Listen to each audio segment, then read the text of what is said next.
Naruto. The beginning of the tearful succession to the Sandaime. Chapter 1. Cough, cough, cough. Violent coughing, accompanied by a strange odor, instantly filled Hiruzen Sarutobi's mouth and nasal cavity. Hiruzen Sarutobi abruptly opened his eyes, gasping for air, his heart pounding. Around him was a battlefield that had just quieted down. Broken trees were still emitting smoke, the ground was pockmarked, and the remains of kunai and shuriken were scattered about. In front of him, a man was half crouching, his white short hair covered in dust, and his blue armor marked with shallow scratches. It was the second Hokage, Senju Tobirama. His palm was pressed firmly against the ground, his eyes closed, seemingly sensing something. Around them, several figures formed a tight defensive circle. Danzo Shimura, with his resolute face and gloomy eyes. Uchiha Kagami, with his gentle demeanor yet three tomo slowly spinning in his eyes. And the serious-faced Udatain Kaharu and Homura Mitokado, as well as the burly Akamichi Torafu. Every face was etched with exhaustion and vigilance. Memories surged like a tide, crashing into his brain. The Kinkaku and Ginkaku forces of the hidden cloud village. Pursuit. Covering the retreat. He had transmigrated, becoming the future third Hokage, Hiruzen Sarutobi. And now, it was the critical moment of the second Hokage Tobirama Senju's death in battle. A huge panic seized his heart. His body's instinct and the original owner's lingering will mixed together, making him blurt out. "Teacher, let me cover the retreat." Beside him, Danzo Shimura's tightly clenched fist imperceptibly loosened for a moment, and the unwillingness in his eyes flashed, then was covered by more complex emotions. Senju Tobirama slowly opened his eyes. Those red eyes, now devoid of their usual sternness, instead showed a hint of relief and determination. There are at least 20 enemies, the elites of Kumogakure, and Kinkaku and Ginkaku are there. His voice was calm, as if stating a fact unrelated to himself. Hiruzen, you have already done very well. Konoha. There is no reason for the juniors to die first. Senju Tobirama interrupted him, slowly standing up. His posture was still upright, like an unshakable mountain. Everyone's heart sank. They all understood what that sentence meant. From this moment on, Senju Tobirama's gaze swept over everyone present, finally settling on Hiruzen Sarutobi's face. Hiruzen Sarutobi, you are the third Hokage. Boom. This sentence was like a thunderclap, exploding in Hiruzen Sarutobi's mind. Hokage. Me. Now. A huge sense of responsibility instantly enveloped him. Senju Tobirama looked deeply at Hiruzen Sarutobi. Live. Protect the village, protect the will of fire. Go. The last word carried an undeniable command.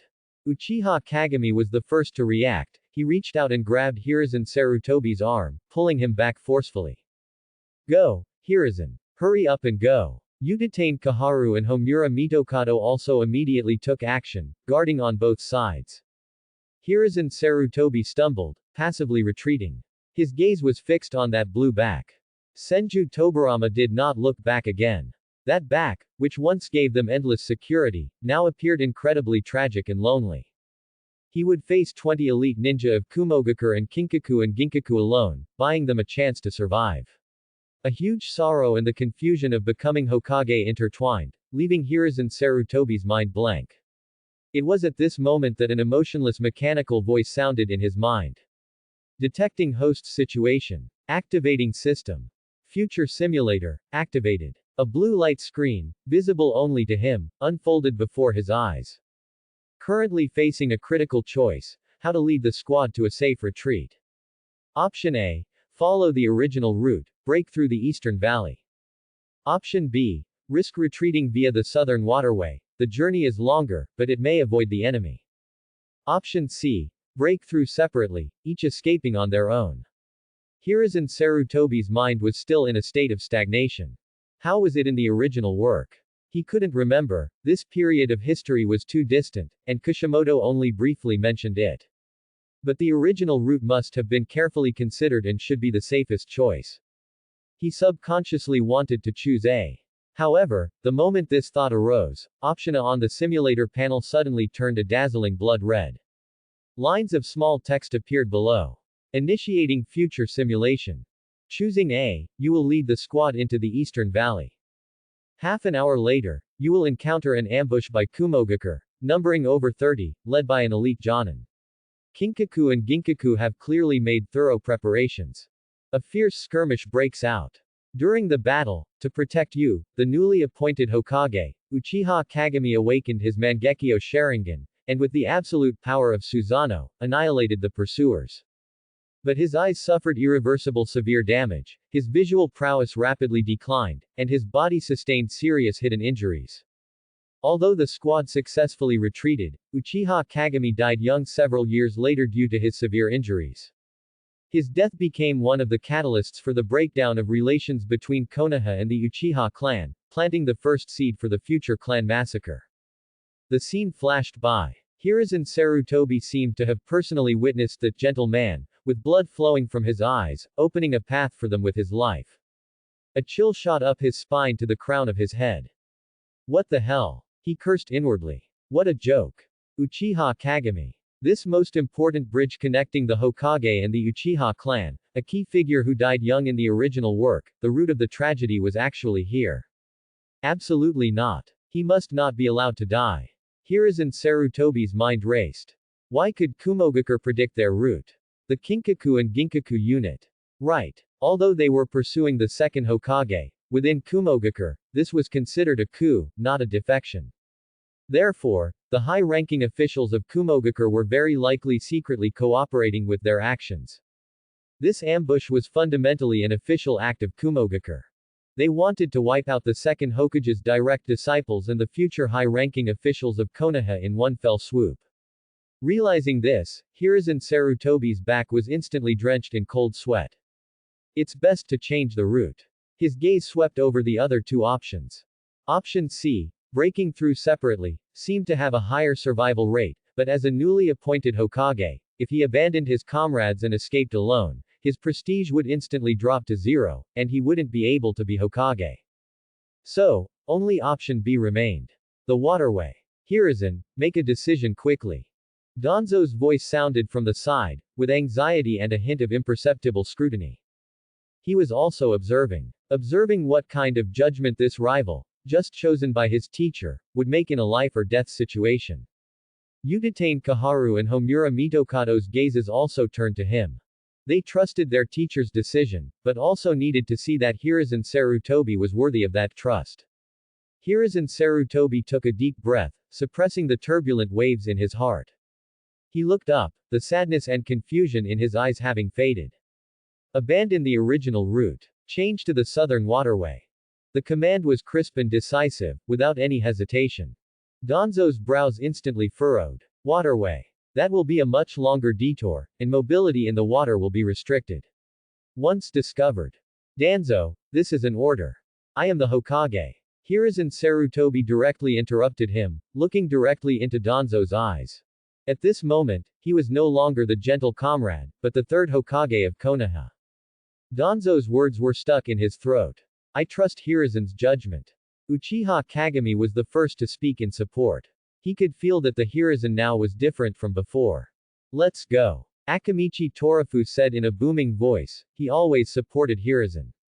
Kaharu and Homura Mitokado exchanged glances. Although they had doubts, they understood that Hiruzen's choice was not baseless. Yes. The group no longer hesitated, immediately changed direction, and rushed towards the southern river. The night was their best cover. Hiruzen Sarutobi's heart was constantly on edge, he kept sensing the chakra fluctuations around him, his mind highly concentrated. Time passed by second. Half an hour. An hour. Until they were completely away from that area, the group emerged from the water and found a hidden cave to rest temporarily. Danzo sat in the corner, his gloomy gaze fixed on Hiruzen Sarutobi, not saying a word. Uchiha Kagami walked over and sat beside Hiruzen Sarutobi, handing him a water bottle. Thank you. Hiruzen Sarutobi took it and drank a mouthful. The crisis was temporarily averted. And in Hiruzen Sarutobi's mind, that mechanical voice sounded again. Successfully avoided the initial branch of the Uchiha's decline. Completed hidden mission. Continuation of the Will of Fire. Mission rating. Perfect. Issuing rewards. Congratulations to the host, all 5 chakra natures have been greatly enhanced. Instantly. A vast amount of chakra application techniques and combat experience flooded into his mind. From hand seals, to chakra refinement and nature transformation, to ninjutsu control and range coverage. Is this the power of the Golden Finger? Hiruzen Sarutobi felt the surging chakra within him and his newfound understanding of fire release ninjutsu. A powerful feeling filled his limbs and bones. Next, he would face Danzo's ambition internally, and the covetous gaze of various ninja villages externally. He looked up at the dark night sky outside the cave. Teacher, I will inherit your will. But I will do it in my own way. Live, and led Konoha to live on. Days later, Konoha village. The village's main gate was wide open, but the usual bustling scene was gone. Silence was the only emotion present at this moment. When 6 weary figures appeared at the end of the road, a barely perceptible stir went through the crowd. As Konoha village's tall gate walls came into view, the gatekeeping ninja were first stunned, then joy surged onto their faces. It's Hiruzen and the others. They're back. Walking at the very front was Hiruzen Sarutobi. His armor was stained with dried blood and dust, and his young face was heavy with sorrow. His gaze swept over the crowd, over those expectant eyes. Finally, he looked towards the majestic rock mountain behind the village. The giant stone statues of 1st Hokage Hashirama Senju and 2nd Hokage Tobarama Senju silently overlooked the entire village. Hiruzen Sarutobi's steps paused. They had returned. But his master would forever remain on the land of fire's border. The group did not stop, passing through the silent crowd and heading directly to the Hokage Tower. Inside the Hokage Tower's conference room, the atmosphere was so oppressive it was suffocating. An Anbu member knelt on one knee, his voice low and quick. Report, it has been confirmed that 2nd Hokage was killed in action. 2nd Hokage successfully intercepted the Kumogakur Kinkaku and Ginkaku forces alone. During the battle, Kinkaku was slain, and over 20 elite Kumogakur Jonin under his command were all annihilated. Ginkaku was severely wounded and subsequently executed on the spot by the 3rd Raikage, who arrived in an emergency. The Anbu's voice paused. Hidden Cloud Village has returned 2nd Hokage's body, which is now placed in the Senju clan's territory. The newly appointed 3rd Raikage also sent a message, thanking Konoha for assisting him in quelling the rebellion. Hidden Cloud Village hopes to coexist peacefully with Konoha Village. A deathly silence fell over the conference room. Danzo Shimura's fists were clenched tightly, his fingernails digging deep into his palms. He said nothing. Utatane Kaharu closed her eyes, her shoulders trembling slightly. Homura Mitokado pushed up his glasses, the gaze beneath the lenses dark and unreadable. Uchiha Kagami and Akamichi Torafu hung their heads, enveloped by immense grief. Hiruzen Sarutobi listened to the report, his heart completely calm, even feeling a slight urge to laugh. Thanks. Quelling the rebellion. Hidden Cloud Village truly played its cards well. Kinkaku and Ginkaku launched a coup, killing the 2nd Raikage. Senju Tobarama, to protect his disciples, chose to stay behind.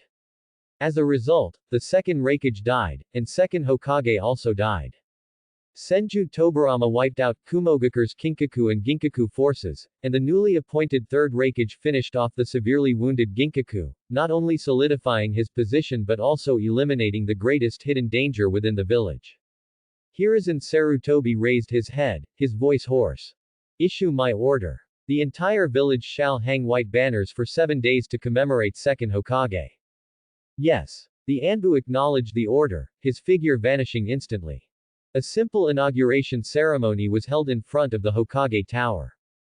Hiruzen Sarutobi, dressed in a plain Hokage robe, stood on the high platform. Below, a dense crowd of people, all of Konoha's ninja, gathered there. There were no celebrations, no cheers. Only sorrow permeated the air. Hiruzen Sarutobi looked at the young, bewildered, and grief-stricken faces below. He knew he had to say something. Where tree leaves dance, flames will burn. His voice, amplified by chakra, resonated throughout the entire plaza. The light of the flames will continue to illuminate the village and cause new tree leaves to sprout.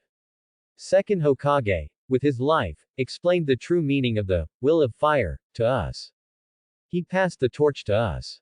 Now, it is our turn to make these flames burn even brighter.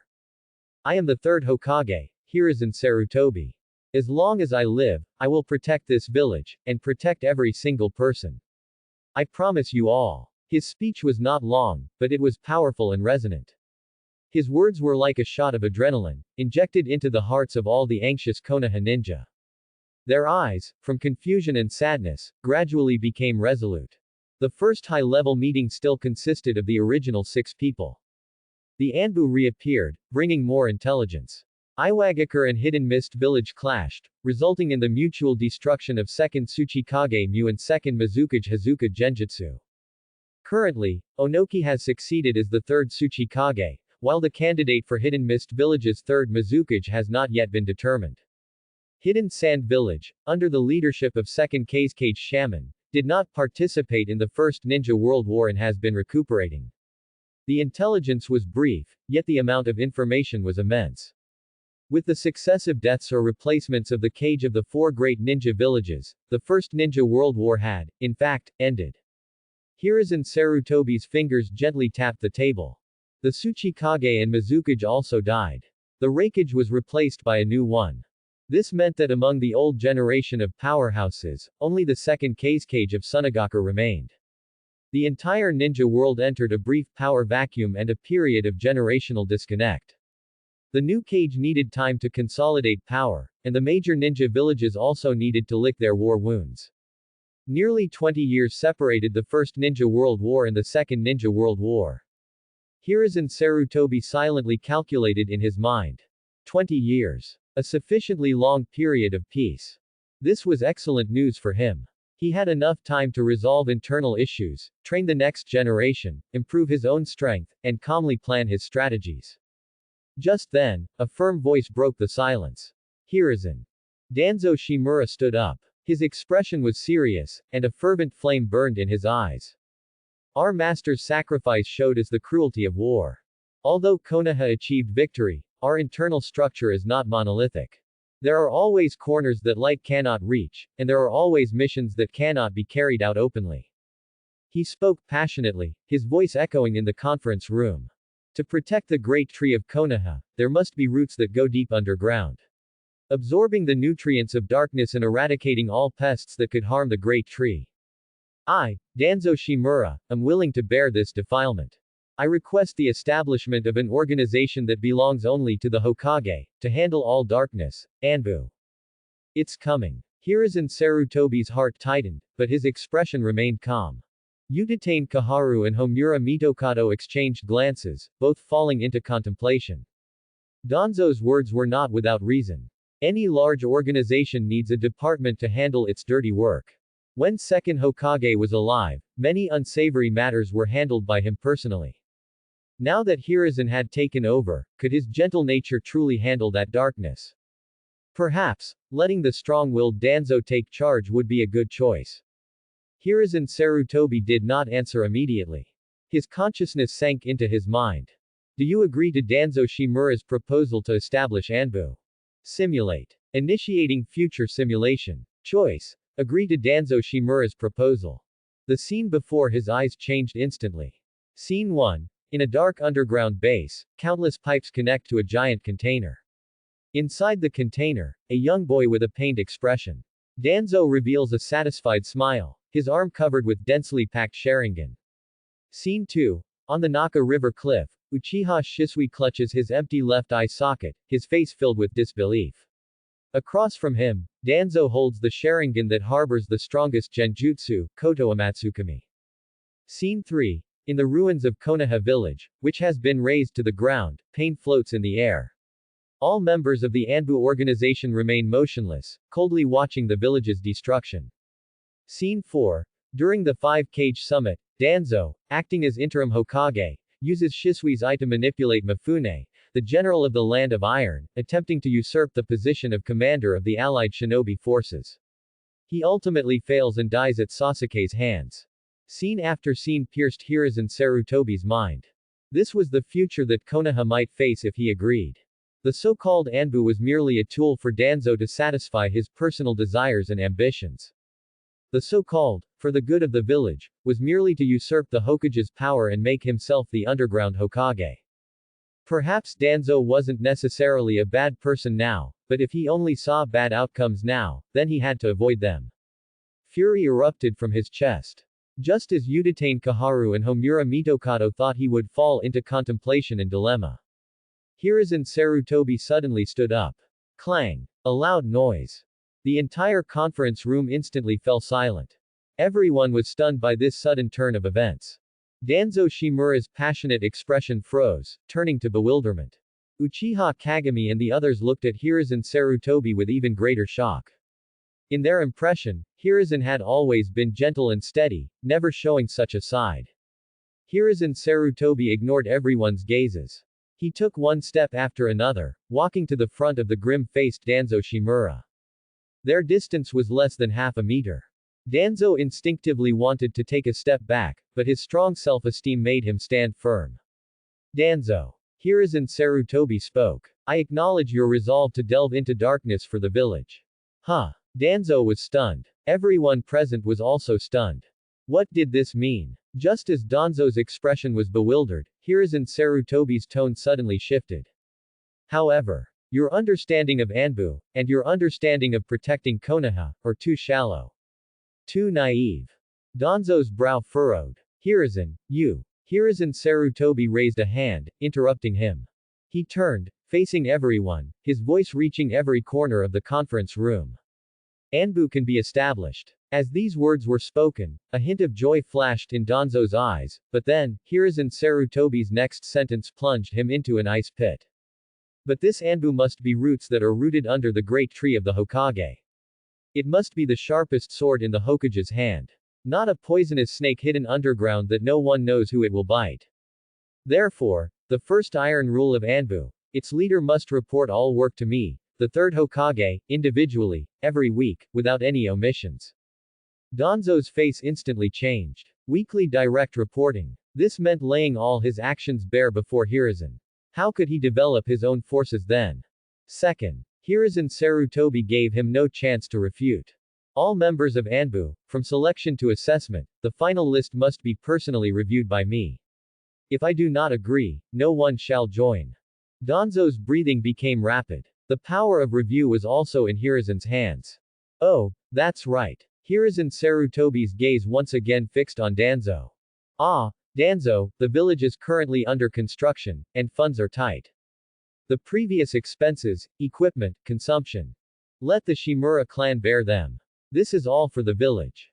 Boom. Upon hearing these last words, Danzo was utterly bewildered. Make him pay out of his own pocket to support an organization that didn't belong to him at all, and would be firmly controlled by Hiruzen. What kind of situation was this? Agree. If he agreed, he would be a fool who squandered his family fortune, worked for Hiruzen for free, and gained not a shred of power. The leader of Anbu. Just a figurehead. Disagree. He had just, in front of everyone, portrayed himself as a great figure willing to dedicate himself to the village, disregarding personal gain. If he dared to say no now, this persona would instantly crumble completely. He would become a hypocrite who deceived the world and sought fame. Caught between a rock and a hard place. Danzo's face turned from green to white, from white to red, and finally to a liverish color, reaching the extreme of expressiveness. He looked at Hiruzen Sarutobi before him, the opponent he had always considered too benevolent. At this moment, he felt an immense sense of unfamiliarity. And on the other side of the conference room, Udatane Kaharu and Homura Mitokado, looking at this young Hokage who possessed both benevolence and decisive means, their eyes shone brightly. All previous doubts vanished at this moment. Ding! Prestige greatly increased. Listening to the notification sound in his mind, Hiruzen Sarutobi's heart remained calm. He looked at Danzo, who was disheartened by his combination of punches, his eyes serene. Dealing with one Danzo was just the first step in solidifying his position as Hokage. A controllable dog was always better than a mad dog. The real big trouble, his gaze passed through the window, looking towards a certain location in the village. It was those arrogant, powerful, and sensitive Uchiha who lived in the village's corner. The conference room door slid open. Akamichi Torafu sighed heavily, exchanged a glance with Uchiha Kagami, and silently departed. Udatane Kaharu and Homura Mitokado walked over to Hiruzen Sarutobi and stopped. Hiruzen, we're leaving first. Homura Mitokado adjusted his glasses, his eyes filled with genuine approval. We support you. Udatain Kaharu's words were brief but weighty. Hiruzen Sarutobi nodded slightly. Thank you for your hard work. The two said no more and turned to leave. In the empty conference room, only Hiruzen Sarutobi remained, along with Danzo Shimura, who stood in place with a grim expression. The last rays of the setting sun slanted in through the window, casting long shadows of the two. Hiruzen. Danzo's voice was low, suppressing some emotion. Why would you do this? Are you trying to humiliate me? Hiruzen Sarutobi turned around and looked at him calmly. Humiliate you? No, Danzo, I'm saving you. Danzo's eyebrows furrowed. Saving me? Hiruzen Sarutobi didn't answer directly. He walked to the window and looked at the Hokage rock behind the village. Follow me. Before his words finished, his figure instantly blurred into an afterimage and vanished from the spot. Danzo's pupils contracted, and he followed without hesitation. The two figures leapt swiftly across Konoha's rooftops, finally landing on top of the second Hokage's stone statue. The wind was strong, fluttering their robes. From here, they could overlook the entire Konoha village. Smoke curled from chimneys, people bustled in the streets, children laughed and played, a scene of peace and tranquility.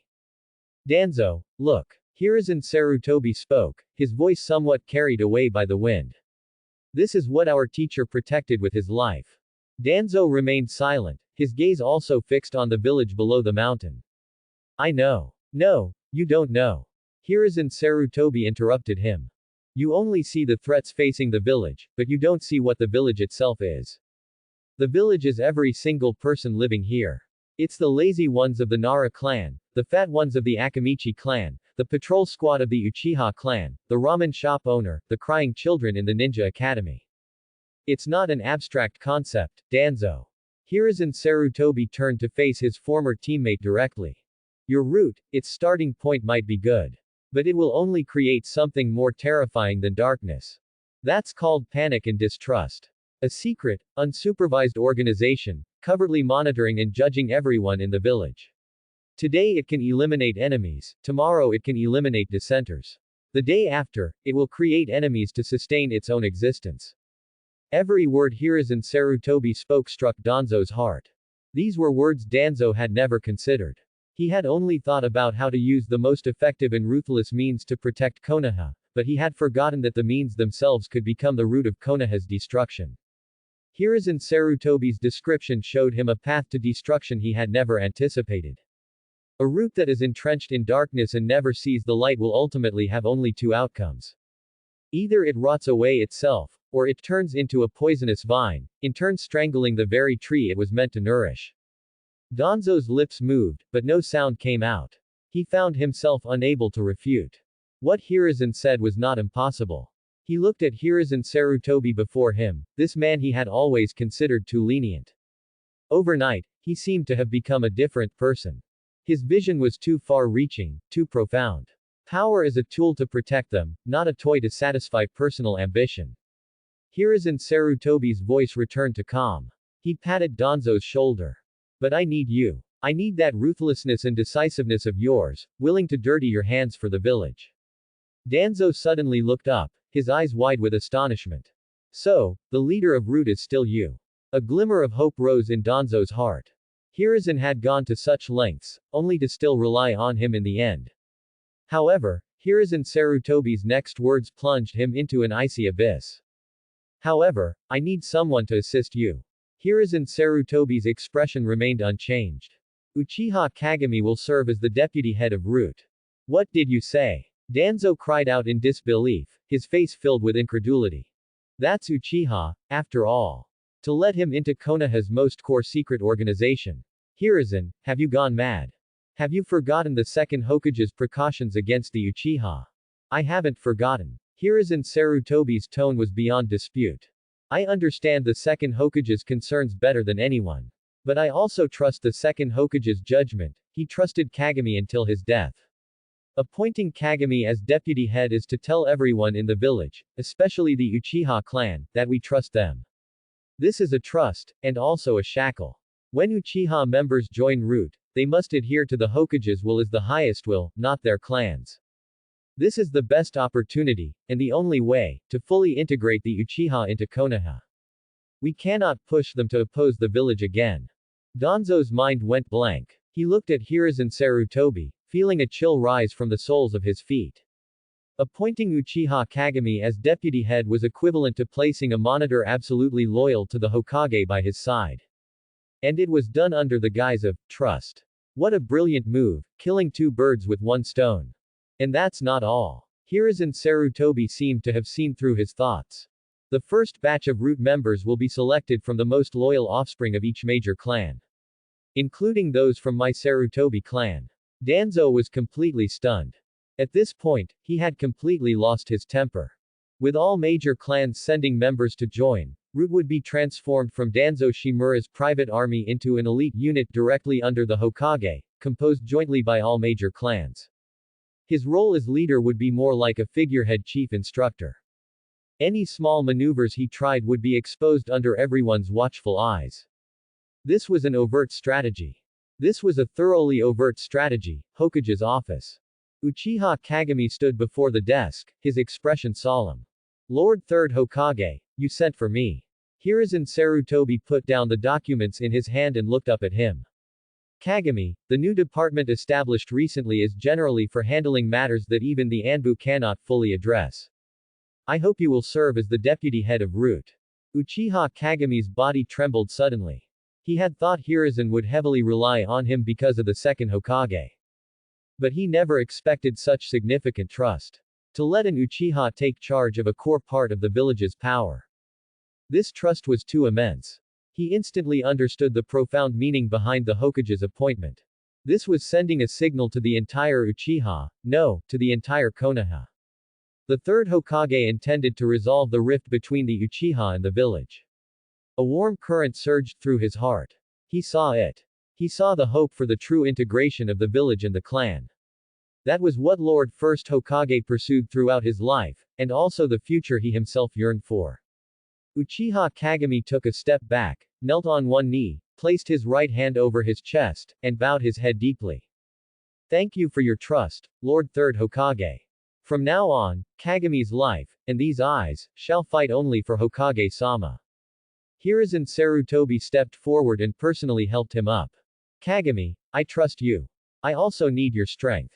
Uchiha Kagami's eyes were slightly red, and he nodded heavily. As he left the office, he brushed past Danzo, who was waiting at the door. Their eyes met, and the atmosphere was somewhat tense. Finally, Uchiha Kagami nodded slightly and departed first. Danzo entered the office, looking at Hiruzen Sarutobi seated in the main chair, his emotions incredibly complex. He had lost. All his calculations seemed so ridiculous in the face of Hiruzen's overt strategy. He could only grudgingly accept it. Hiruzen, you will regret this. He finally uttered those words. Hiruzen Sarutobi's gaze lifted from his documents and looked at him calmly. Danzo, I am the Hokage. With one sentence, all of Danzo's unspoken words were choked in his throat. He gave Hiruzen Sarutobi a deep look, then turned and left the office. Picking up a document, he handed it to the Anbu behind him. Deliver my orders. Root's first mission. The Anbu knelt on one knee, respectfully accepting it. Thoroughly investigate the list of orphans of fallen ninja, and verify the distribution of condolence payments. Anyone who embezzles, withholds, or misappropriates funds. A cold glint flashed in Hiruzen Sarutobi's eyes. Regardless of which clan or what status they hold. Execute them all, without mercy. Yes. The Anbu's figure disappeared. A few days later. Within Konoha village, several notorious moneylenders and ninja responsible for material allocation were found dead in their homes. Next to their bodies, a tree root symbol was drawn in blood. At the same time, numerous condolence payments, withheld for many years, were quietly delivered to the homes of those impoverished orphans. The entire civilian class of Konoha was stirred. People didn't know what root was. But they knew that the newly appointed Lord Third Hokage was using the most decisive means to deliver justice for them, the victims of war. For a time, Hiruzen Sarutobi's prestige among the civilians reached its peak. Inside the Hokage's office, Utatane Kaharu and Homura Mitokado looked at the report in their hands, their faces showing undisguised admiration. Late at night, The candlelight in the office was still burning. Hiruzen Sarutobi leaned back in his chair, rubbing his temples tiredly. Dealing with the mountain of official duties was more exhausting than fighting Kinkaku and Ginkaku. His gaze fell on a thick list on the table. Konoha's annual war orphan statistics record. He flipped through it page by page. Behind every name was a broken family. Suddenly, his finger stopped. On one line of the list, a name was written. Orochimaru. Both parents were Konoha Jonin, sacrificed at the end of the First Ninja World War in a conflict with Iwagakure. In Hiruzen Sarutobi's mind, the bloody scene from the simulator, where the Kusanagi sword pierced his chest, involuntarily flashed. Just then, a cold mechanical voice sounded in his mind. Key Destiny Node character detected, Orochimaru. Consume mental energy to simulate multiple possible futures for him. Detected a Key Destiny Node character, Orochimaru. Do you want to consume mental energy to simulate his various possible futures? Yes, Hiruzen Sarutobi murmured in his heart. The night deepened. Hiruzen Sarutobi walked alone on the streets of Konoha. He didn't bring any guards, his figure blending into the night. The air was cool, carrying the fresh scent of grass and trees. He finally stopped in front of an ordinary two-story house. This was Orochimaru's home. The entire street was dark, with only this one house, its second-floor window emitting a faint candlelight. The area around the house was very quiet, not a sound could be heard. Hiruzen Sarutobi stood for a moment, then raised his hand and gently knocked on the door. Thump, thump, thump. There was no response from inside the door. But Hiruzen Sarutobi could clearly sense a faint chakra reaction inside the house. The child was awake. He didn't knock again, just stood quietly at the door, waiting. After a long while, a faint sound of footsteps came from inside the door. The door was pulled open a crack. A pale, small hand gripped the edge of the door. Through the crack, a pair of golden eyes warily watched the visitor outside the door. In those eyes, there was no childish innocence, only an age-inappropriate wariness and emptiness. When he clearly saw that the visitor was the new third Hokage, a hint of surprise flashed in those eyes, which was then covered by indifference. Hokage-sama. The voice was very soft, very flat, without any discernible emotion. May I come in and sit for a while? Hiruzen Sarutobi's voice was gentle. The boy didn't answer, but simply pulled the door open wider, stepping aside to clear the way. Hiruzen Sarutobi walked in. A dusty, slightly musty smell wafted over him. No candles were lit inside the house, only moonlight streamed in through the window, outlining the messy furniture. A thin layer of dust covered the floor, and half-eaten, cold rice balls lay on the table. This didn't look like a home, it looked more like an abandoned warehouse. The boy silently closed the door, with no intention of lighting candles, and remained silent. He just stood in the shadows, like a small statue, blending into the surrounding darkness. He felt that the Hokage's arrival was a hypocritical show. To demonstrate the new Hokage's benevolence, he had specially come to console a war orphan. He saw through it all and was tired of it. However, Hiruzen Sarutobi's next actions left him somewhat perplexed. Konoha's supreme ruler said not a single word of comfort or encouragement. He took off his Hokage god robe, folded it neatly, and placed it aside. Then, he rolled up his sleeves, picked up the broom in the corner, and began to silently clean the room. The broom scraped across the floor, making a rustling sound. In the silent night, the sound was exceptionally clear. Orochimaru stood there, watching the Hokage's actions. The Hokage swept the trash on the floor into the bin. He wiped the dust from the table with a rag. He saw him organize the scattered scrolls and books, one by one, stacking them on the bookshelf. His movements were not fast, but very deliberate. As if he wasn't the Hokage, but just an ordinary neighbor who came to help clean. The wariness in Orochimaru's eyes did not diminish, but a hint of confusion was added. He couldn't understand it. Hiruzen Sarutobi ignored his gaze, simply focusing on the task at hand. His mind, however, had already sunk into the simulator in his head. Do you want to ignore Orochimaru? Initiating future simulation. A blood-red scene unfolded in his mind. Scene 1. Due to your busy schedule, you only sent condolences and did not pay much attention to Orochimaru. He grew up alone in loneliness and fear of death. His parents' deaths were a wound in his heart that would never heal. Scene 2. Several years later, you took him as your disciple. During a mission, Tsunade's younger brother, Senju Nawaki, stepped on an explosive tag and was blown to pieces. Orochimaru only recovered a section of Nawaki's intestines. The fragility of life deeply stimulated him once again. Scene 3. He began to madly obsess over immortality, dedicating all his talent to forbidden jutsu research. He started experimenting on living people, searching for the true meaning of life, his hands stained with blood. Scene 4. You discovered his secret laboratory. After a painful choice, you decided to let him leave. You watched his retreating figure, your heart aching, but you couldn't bring yourself to strike. Scene 5. Decades later, the Konoha Crush plan was launched. He returned, summoning the first and second Hokage with Edo Tensei. Within the barrier, he used the sword named Kusanagi to pierce your chest. Ending. You died at the hands of your most beloved disciple, and Konoha suffered a heavy blow. Orochimaru's path also completely plunged into an abyss of no return. The simulation ended. Hiruzen Sarutobi's hand, holding the rag, paused in midair for a moment. A chilling coldness rose from the bottom of his heart.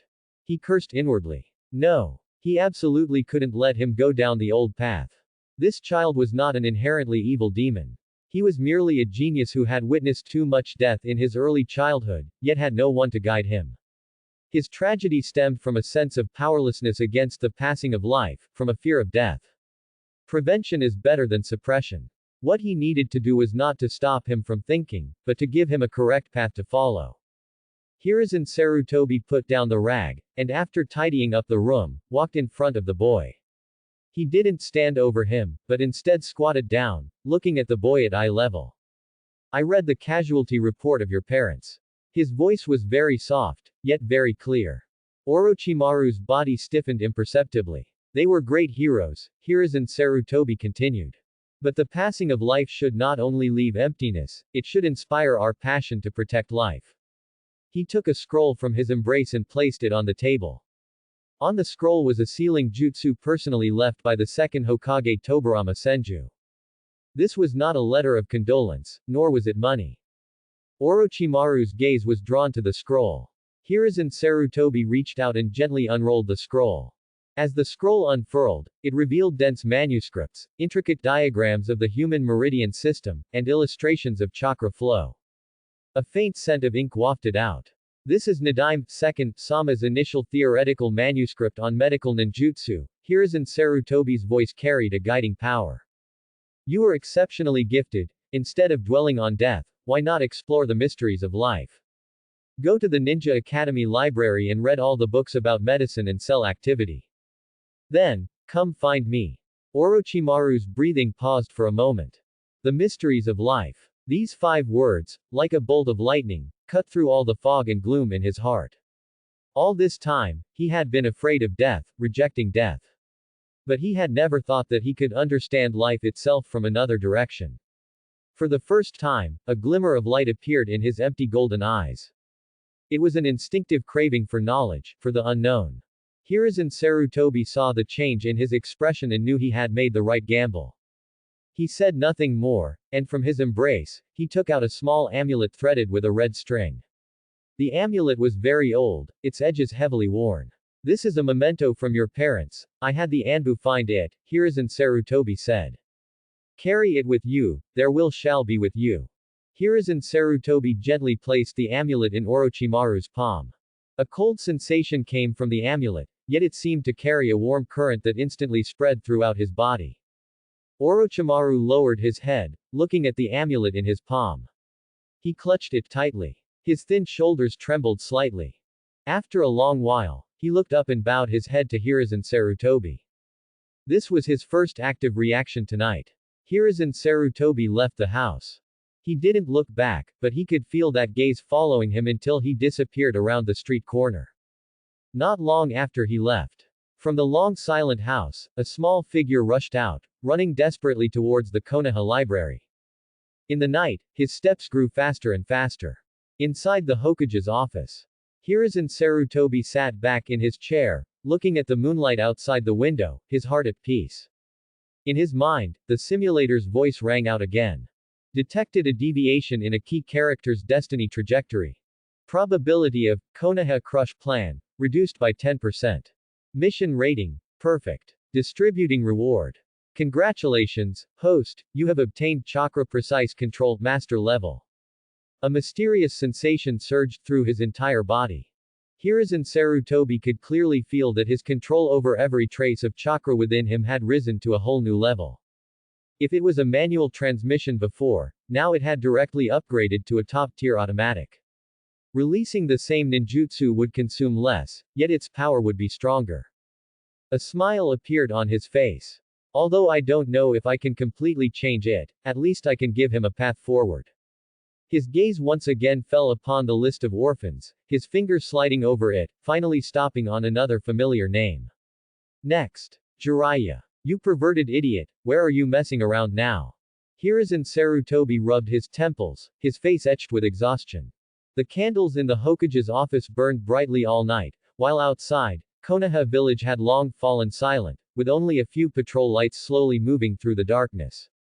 He had just returned from Orochimaru, his mind greatly exhausted, but the sense of accomplishment from nipping a future boss in the bud made him feel that it was all worth it. Next, all he had to do was follow the routine, finish the mountain of official duties, and then tonight he could. Detecting key destiny node character, Jiraiya. Current status, rushing headlong down the path to becoming a pervert. The cold, mechanical prompt in his mind made Hiruzen Sarutobi's recently relaxed brow furrow once more. His eyelids twitched wildly. Can't I just have one day off? He roared silently in his heart. Hiruzen Sarutobi took a deep breath and called up the simple map provided by the simulator in his mind.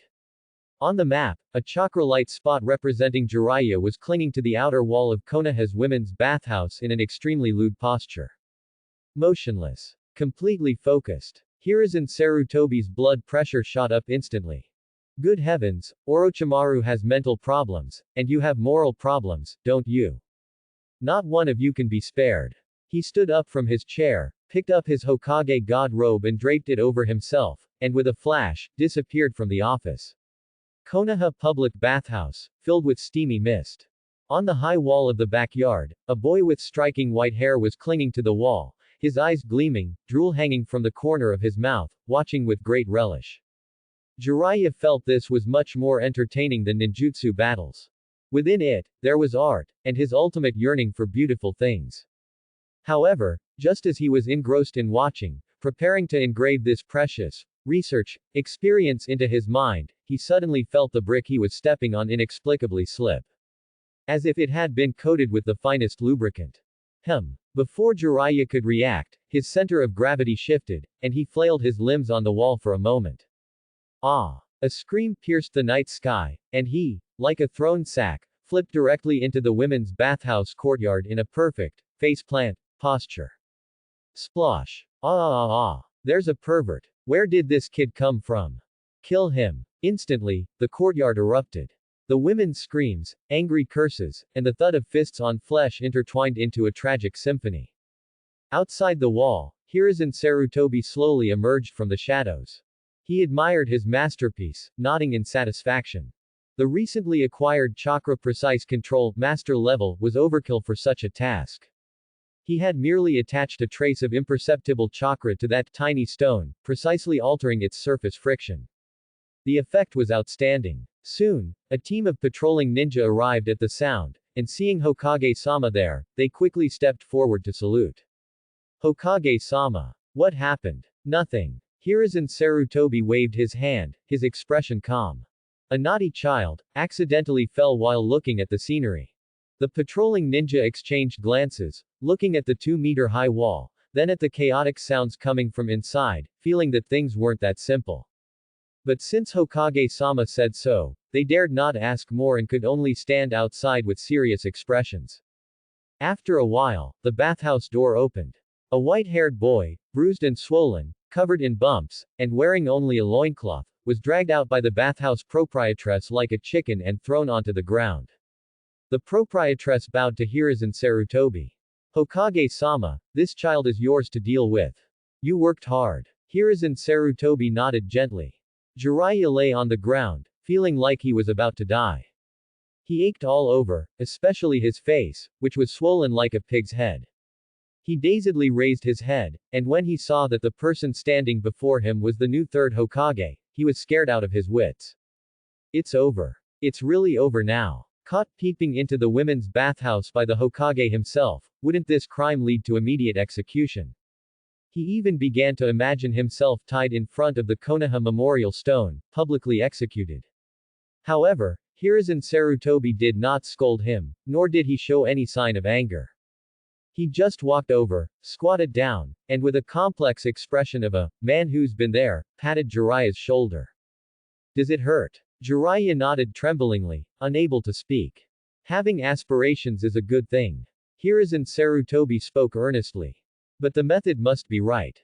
If you continue like this, you won't achieve great things. Jiraiya was bewildered. Aspirations? What aspirations? What is Hokage-sama talking about? Hiruzen Sarutobi looked at his silly, pig-like face, stood up, and cleared his throat. In view of your actions tonight, which severely disrupted the public order of Konoha village and caused great mental distress to the villagers, I have decided to assign you an S-rank, punitive mission. S-rank. Jiraiya's legs went weak at the mention of it. At his age, he hadn't even completed a few D-rank missions, and now he was directly facing an S-rank punishment. Is he sending me to assassinate the Raikage? The mission content is very simple. Hiruzen Sarutobi said slowly, with his hands behind his back. Within 3 days, write a 10,000-word report and submit it to the Hokage's office. The report title is, On the Qualities of a Hero and the Will of a Ninja. If you don't finish it, no food. Jiraiya's mind went blank, completely frozen. 10,000 words. Write a report. What kind of punishment is this? For him, this was more terrifying than being sent to duel in Iwagakure Jonin. Hokage-sama, I'd rather clean the memorial stone for a year. Jiraiya cried, his face long, almost clinging to Hiruzen Sarutobi's leg. Or let me run 100 laps around the village. No. Hiruzen Sarutobi flatly refused. A true ninja must not only possess great strength but also a noble ideology to match it. Your ideology has a problem. When you've figured it out, then come talk to me about your aspirations. Having said that, Hiruzen Sarutobi ignored him and turned to leave. Leaving Jiraiya alone, wearing only a loincloth, in the biting night wind, feeling the malice from the entire world. 10,000 words, he couldn't even manage a 500-word essay. Watching Hiruzen Sarutobi's retreating back, Jiraiya was on the verge of tears. Meanwhile, Hiruzen Sarutobi, walking along the path, was already overjoyed. To deal with a perverted, hot-blooded idiot like you, cultural studies are the way to torment him. Shift your enthusiasm for peeping into women's bathhouses to contemplating life and philosophy. This stubborn stone needs to be carefully sculpted, so he doesn't go astray. He looked up, his gaze directed towards another part of the village. That was the former dwelling place of the Senju clan. One down, next up. Tsunade must still be grieving over her great-uncle's death. His figure once again merged into the night. The Senju clan's territory, under the drastic reforms of second Hokage Tobirama Senju, had long lost its former glory. Most of the clan members had already integrated into the village, moving into ordinary residential areas. Now, only a desolate mansion remained, along with a few elders guarding the young mistress, and Nawaki and Mito-sama. When Hiruzen Sarutobi's figure appeared at the entrance, an old man with white hair and beard immediately stepped forward respectfully. Hokage-sama, why have you come personally? I came to see Tsunade. Hiruzen Sarutobi's voice was gentle. At the mention of the name, Tsunade, the elder's face showed a troubled expression, and he sighed. Alas, ever since the news of Sandaime II Sama's death in battle arrived, the young mistress has locked herself in her room, not eating, not drinking, and refusing to see anyone. We old folks have talked ourselves hoarse, but it's no use. Ever since Tobirama died in battle, this granddaughter left behind by the first Hokage, and the second Hokage's most beloved grandniece, had completely shut herself off. The immense grief made her feel an inexplicable aversion to the position of Hokage, and even to the entire village. Let me try. Hiruzen Sarutobi waved away the elder and servants, and walked alone to the door of Tsunade's room. It was a heavy wooden door, tightly shut at the moment, isolating everything inside from outside. He did not knock, but simply stood quietly outside the door, the air filled with suppressed sorrow. Tsunade, it's me, Hiruzen Sarutobi. His voice was calm and steady, penetrating the door. My teacher left some things behind before he sacrificed himself. Inside the room, there was no response. Hiruzen Sarutobi was not in a hurry and continued to speak. He didn't leave them as the Hokage, but as your great uncle, and as my teacher. He said that the power of the Senju should not only be used for destruction, but even more so for protecting life.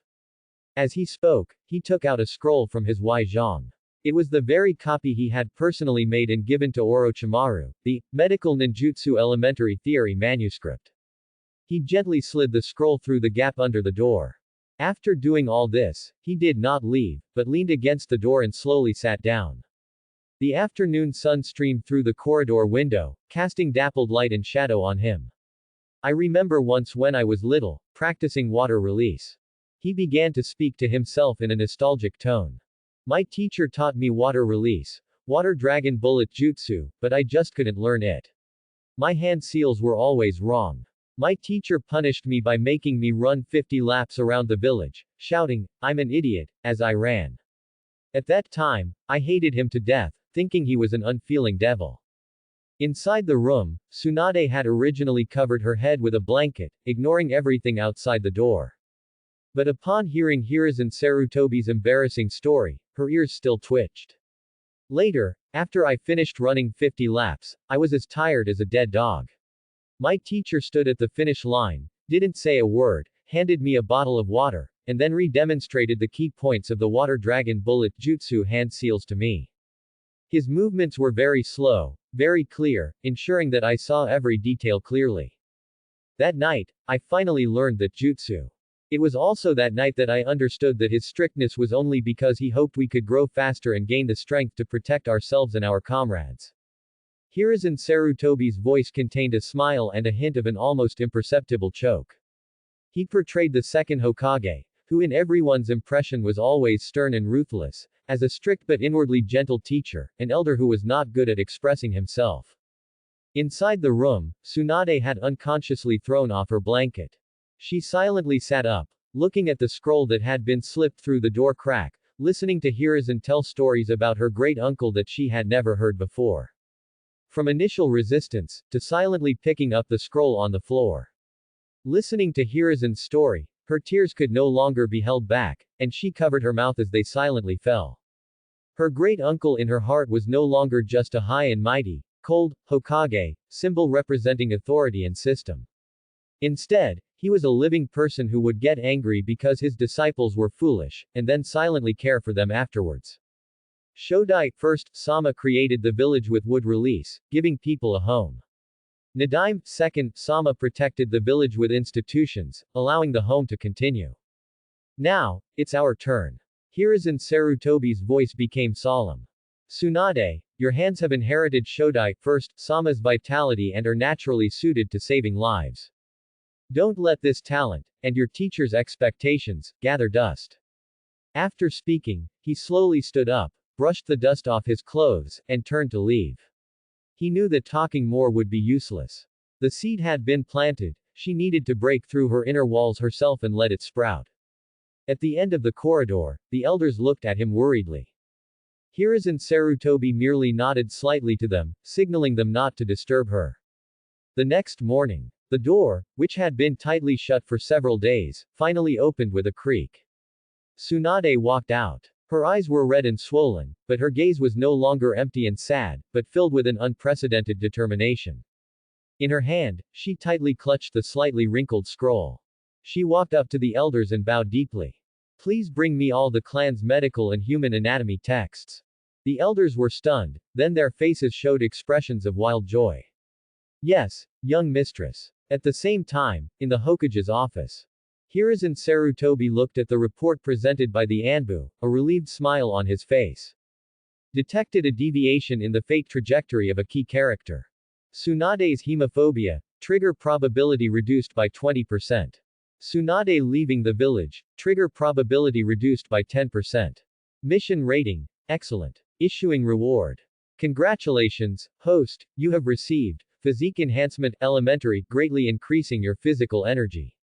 A warm current instantly spread throughout his body, and Hiruzen Sarutobi felt a significant increase in his body's strength, stamina, and chakra recovery speed.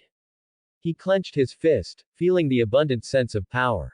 Very good. He put the report aside and picked up another document. Those were 3 Ninja Academy graduation files. Orochimaru, Jiraiya, Tsunade. Since you have all found your own paths, it is also time to let you experience your teacher's iron fist of love. He picked up his brush, signed his name on the document, and in the Jonin instructor column, wrote the 4 large characters, Hiruzen Sarutobi. Konoha's third training ground. Sunlight filtered through the leaves, casting dappled light spots on the grass. 3 young men and women, each with a distinct style, stood there with bewildered expressions. Jiraiya, with his white hair and a face still not fully recovered from swelling, was secretly casting glances at the golden-haired girl beside him. Ever since being punished by Hokage-sama, he felt his ideological realm had been elevated, and Tsunade looked even more beautiful to him than before. Tsunade, from today onwards we are teammates, please guide me in the future. He struck what he considered his most handsome pose. In response, he received Tsunade's fist, as big as a cooking pot. Get lost, dead last. Jiraiya shrieked, flying off in a graceful arc and landing, hanging from a distant tree branch. On the other side, the pale-faced Orochimaru merely cast a cold glance at the 2 clowns, his golden snake-like eyes filled with undisguised disdain. Idiots. He muttered 2 words, feeling that being grouped with these 2 had truly lowered his caliber. Tsunade, on the other hand, stood with her hands on her hips, looking arrogant. As the granddaughter of the first, she was deeply displeased to be grouped with a dead last like Jiraiya. Just as the scene descended into chaos, a figure silently appeared in the middle of the 3. It seems you all are getting along quite well. Hiruzen Sarutobi was dressed in a sleek ninja uniform, a gentle, characteristic smile on his face. But looking at the messy scene, he felt his stomach begin to ache faintly again. The future legendary Sannin. Is this all there is? Sensei. Orochimaru and Tsunade immediately stood at attention, respectfully calling out. Jiraiya, still hanging from the tree, also struggled to shout, Hokage, ah, no, sensei. From today onwards, I will be your Jonin instructor. Hiruzen Sarutobi surveyed the 3 of them, speaking slowly. Here with me, there is only one rule. He took out 2 shiny bells from his ninja tool pouch, shaking them at his fingertips, producing a crisp sound. The old rule, whoever snatches these 2 bells from my hand before noon passes the test. Those who pass can eat lunch. As for those who don't snatch them. He pointed to the 3 wooden stakes in the center of the training ground. You'll be tied to them, watching us eat. Upon hearing about food, Jiraiya instantly lit up, not caring that he was still hanging from the tree. Snatching bells. Easy peasy. I am the future Jiraiya the Gallant. Orochimaru's snake-like eyes flickered slightly as he quickly analyzed the terrain, wind direction, and any potential weaknesses Hiruzen Sarutobi might have. Tsunade confidently clenched her fists, making a crack, crack sound. In her opinion, although Sensei was the Hokage, he was an elder after all, he wouldn't actually go all out against them, would he? As long as she unleashed her monstrous strength, snatching a bell would be a piece of cake, wouldn't it? Then, Hiruzen Sarutobi tied the bells to his waist. The test begins. As soon as his voice fell, Jiraiya leapt down from the tree, charging forward like a mad bull, roaring. Watch me. He unleashed his signature taijutsu, although unrefined, it was full of momentum. However, he only felt a blur before his eyes, and all his punches and kicks hit empty air. When he looked up again, Hiruzen Sarutobi's figure had long since disappeared. Bang! Jiraiya's feet lost purchase, and he fell into a pre-dug pit, then was hoisted upside down by ropes, swinging back and forth. When did he dig this trap? When you charged over. Hiruzen Sarutobi's voice came from the tree. With a simple substitution jutsu, he had easily fooled Jiraiya. Tsunade, don't think I can't see you. Hiruzen Sarutobi's tone shifted as he looked at another large tree. Seeing her whereabouts exposed, Tsunade no longer hid, letting out a fierce shout and punching the ground. Monster strength punch. Boom. The ground cracked, debris flew, and the immense power made the entire training ground tremble. She intended to force Hiruzen Sarutobi to reveal himself with this unreasonable method.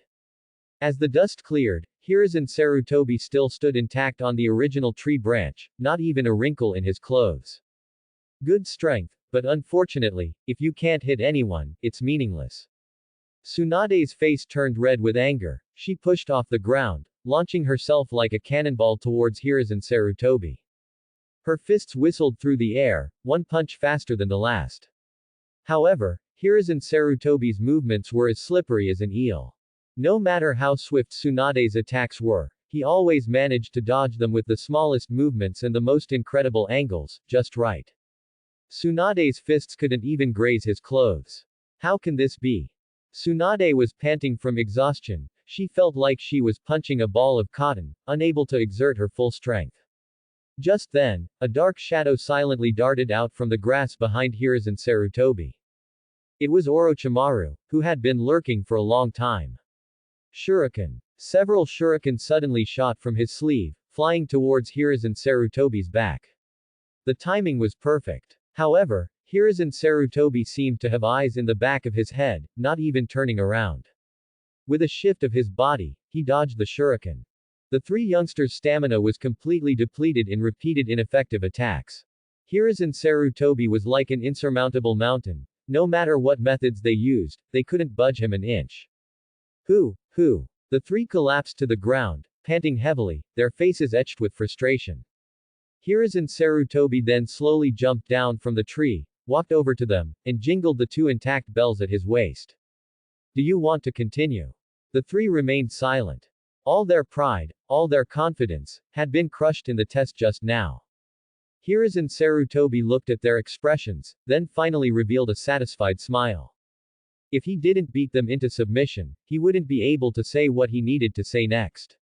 Now, question time. He squatted down, looking at their three unwilling faces. Have you ever wondered why there are three of you, but only two bells here with me? All three were stunned. Jiraiya scratched his head. Because Sensei wants to eliminate one of us. Idiot. Tsunade punched him. He definitely wants to test who among us is more outstanding. Orochimaru fell into deep thought. He vaguely sensed something but couldn't grasp the main point. Hiruzen Sarutobi shook his head. Wrong. Because from the very beginning, I never expected you to snatch the bells from my hand single-handedly. This test, from start to finish, was not about your individual abilities, but about teamwork. He stood up, his voice becoming serious. Jiraiya, you only charge in recklessly, you're the best decoy. Tsunade, your monstrous strength is the absolute main force for a frontal assault. And Orochimaru, your calm mind and mysterious ninjutsu are best suited for finding opportunities for a fatal blow from the shadows. If the three of you had teamed up, devised a strategy, with Jiraiya attracting my attention, Tsunade providing frontal suppression, and Orochimaru ambushing from the side, perhaps there would have been a 1 in 10,000 chance to touch my bells. But what did you do? Fighting individually, distrusting each other, even guarding against one another. You are not a team, you are just three conceited idiots. Hiruzen Sarutobi's words were like heavy hammers, striking their hearts. Only then did they realize. So, this was the true purpose of the test.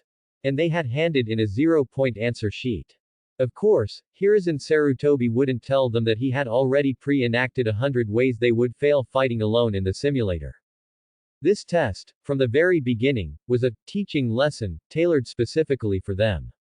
Seeing the shame and understanding that appeared on their faces, Hiruzen Sarutobi knew that today's goal had been achieved.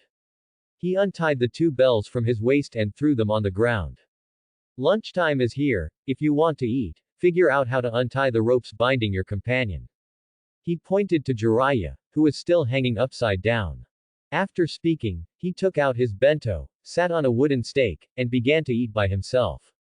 Tsunade and Orochimaru exchanged glances, for the first time putting aside their prejudices and working together to release Jiraiya. Watching the three, still bickering but already sharing food, a subtle curve appeared at the corner of Hiruzen Sarutobi's mouth. From today onwards, Team Sarutobi is officially established. He looked at these three brilliant stars before him, who would one day illuminate the entire ninja world, and thought silently to himself. Inside the Hokage's office, the atmosphere was somewhat heavy. The sunlight outside the window was bright, but the expressions of the three people inside the room varied. Hokage-sama, that's how it is. Uchiha Kagami stood before the desk, his face as gentle as ever, but his tone carried a hint of helplessness. The recruitment for Root has met with great resistance within the Uchiha clan. Hiruzen Sarutobi listened quietly, his fingers tapping rhythmically on the tabletop. Ever since he ordered the reorganization of Root and appointed Uchiha Kagami as his deputy, this nascent organization had begun its intensive preparations. Selecting elites from various clans was Hiruzen's established policy. The Inoshika Cho-3 clans and the Sarutobi main family had unreservedly sent their most outstanding young people. Only when it came to the Uchiha clan, things got stuck. Those elders believed that Uchiha elites should remain in the security force, which is the honor and duty bestowed upon our clan by Sandaime II, Sama, Uchiha Kagami continued. They feel that sending Uchiha geniuses to a department that handles dirty work is a defilement of the Sharingan. And even. He paused, seemingly weighing his words. There have even been some remarks that Hokage-sama is too young and not worthy of the Uchiha's complete loyalty. Danzo Shimura, standing to the side, curved his lips into a smirk. This was exactly the result he wanted to see. Hiruzen wanted to use Uchiha Kagami to divide his power. Those old Uchiha stubborns wouldn't let Hiruzen have his way so easily. He had even prepared his words, intending to propose that he personally persuade the Uchiha when Hiruzen was at his wit's end, thereby regaining control over Root. However, Hiruzen Sarutobi's face showed no expression of surprise or anger. He merely looked calmly at Uchiha Kagami and asked, "Kagami, what do you think?" Uchiha Kagami was startled for a moment, then said with a serious expression, "I think this is short-sighted. The light of the will of fire should illuminate every corner of the village. Root exists to protect the village, and this does not conflict with the duties of the security force. The elders' stubbornness will only deepen the rift between the clan and the village." Well said. Hiruzen Sarutobi nodded, seemingly satisfied with the answer. He didn't make a decision immediately but quietly activated the simulator in his mind. You are currently facing a critical choice. How to handle the Uchiha clan's resistance to Root. Simulation Option A. In the name of the Hokage, forcibly order the Uchiha clan to hand over personnel. Initiating future simulation. Blood-red text appeared before his eyes. You issued a forced conscription order. The Uchiha elders, pressured by the Hokage's authority, eventually handed over a few clansmen. However, this move caused a fierce backlash within the Uchiha, who viewed it as suppression and humiliation by the new Hokage. Uchiha Kagami, for resolutely executing your order, was regarded as the Hokage's running dog by his clan, isolated and ostracized, making his situation extremely difficult. The rift between you and the Uchiha clan deepened sharply from then on. Hiruzen Sarutobi's heart was calm, almost amused. To use force. That wasn't politics, that was a childish squabble. He slowly raised his head, his gaze sweeping past Uchiha Kagami and landing on Danzo. Danzo, what do you think? Danzo's heart tightened. He hadn't expected Hiruzen to suddenly ask him.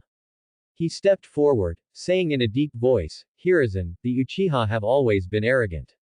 Soft tactics are useless against them. I believe we should adopt strong measures to make them understand that the Hokage's will cannot be defied. He spoke righteously, as if he were truly considering Hiruzen's best interests.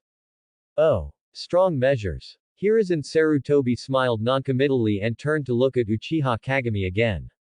Kagami, I have a new mission for you. Please command. Stop arguing with the elders. They're old, and their minds aren't as sharp anymore. Hiruzen Sarutobi's words surprised both Kagami and Danzo. In my name, go to the Konoha security force. From the security force, select 10 suitable individuals. The office was silent, only Hiruzen's steady voice echoed. Tell them that I, the third Hokage Hiruzen Sarutobi, value their talents and will personally guide them through a month-long intensive training in the Will of Fire. The training location will be on the top floor of the Hokage Tower. During the training period, all their benefits will be based on Anbu standards. After 1 month, the best performer will be personally awarded the designation of Hokage's Direct Guard Unit, and promoted to Special Jonin. Boom. These words, like a sudden clap of thunder, exploded in the minds of Uchiha Kagami and Danzo Shimura.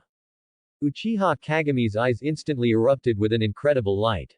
He understood. He completely understood. Hokage-sama's move was simply a stroke of genius.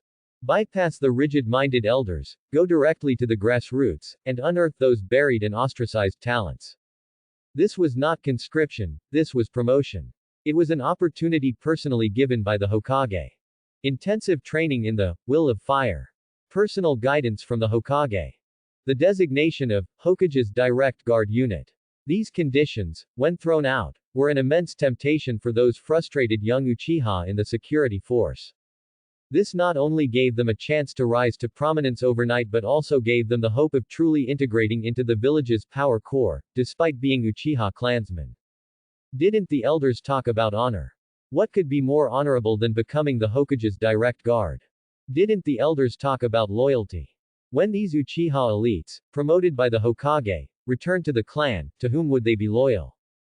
To those old stubborns who only suppressed them, or to the third Hokage who gave them new life and honor?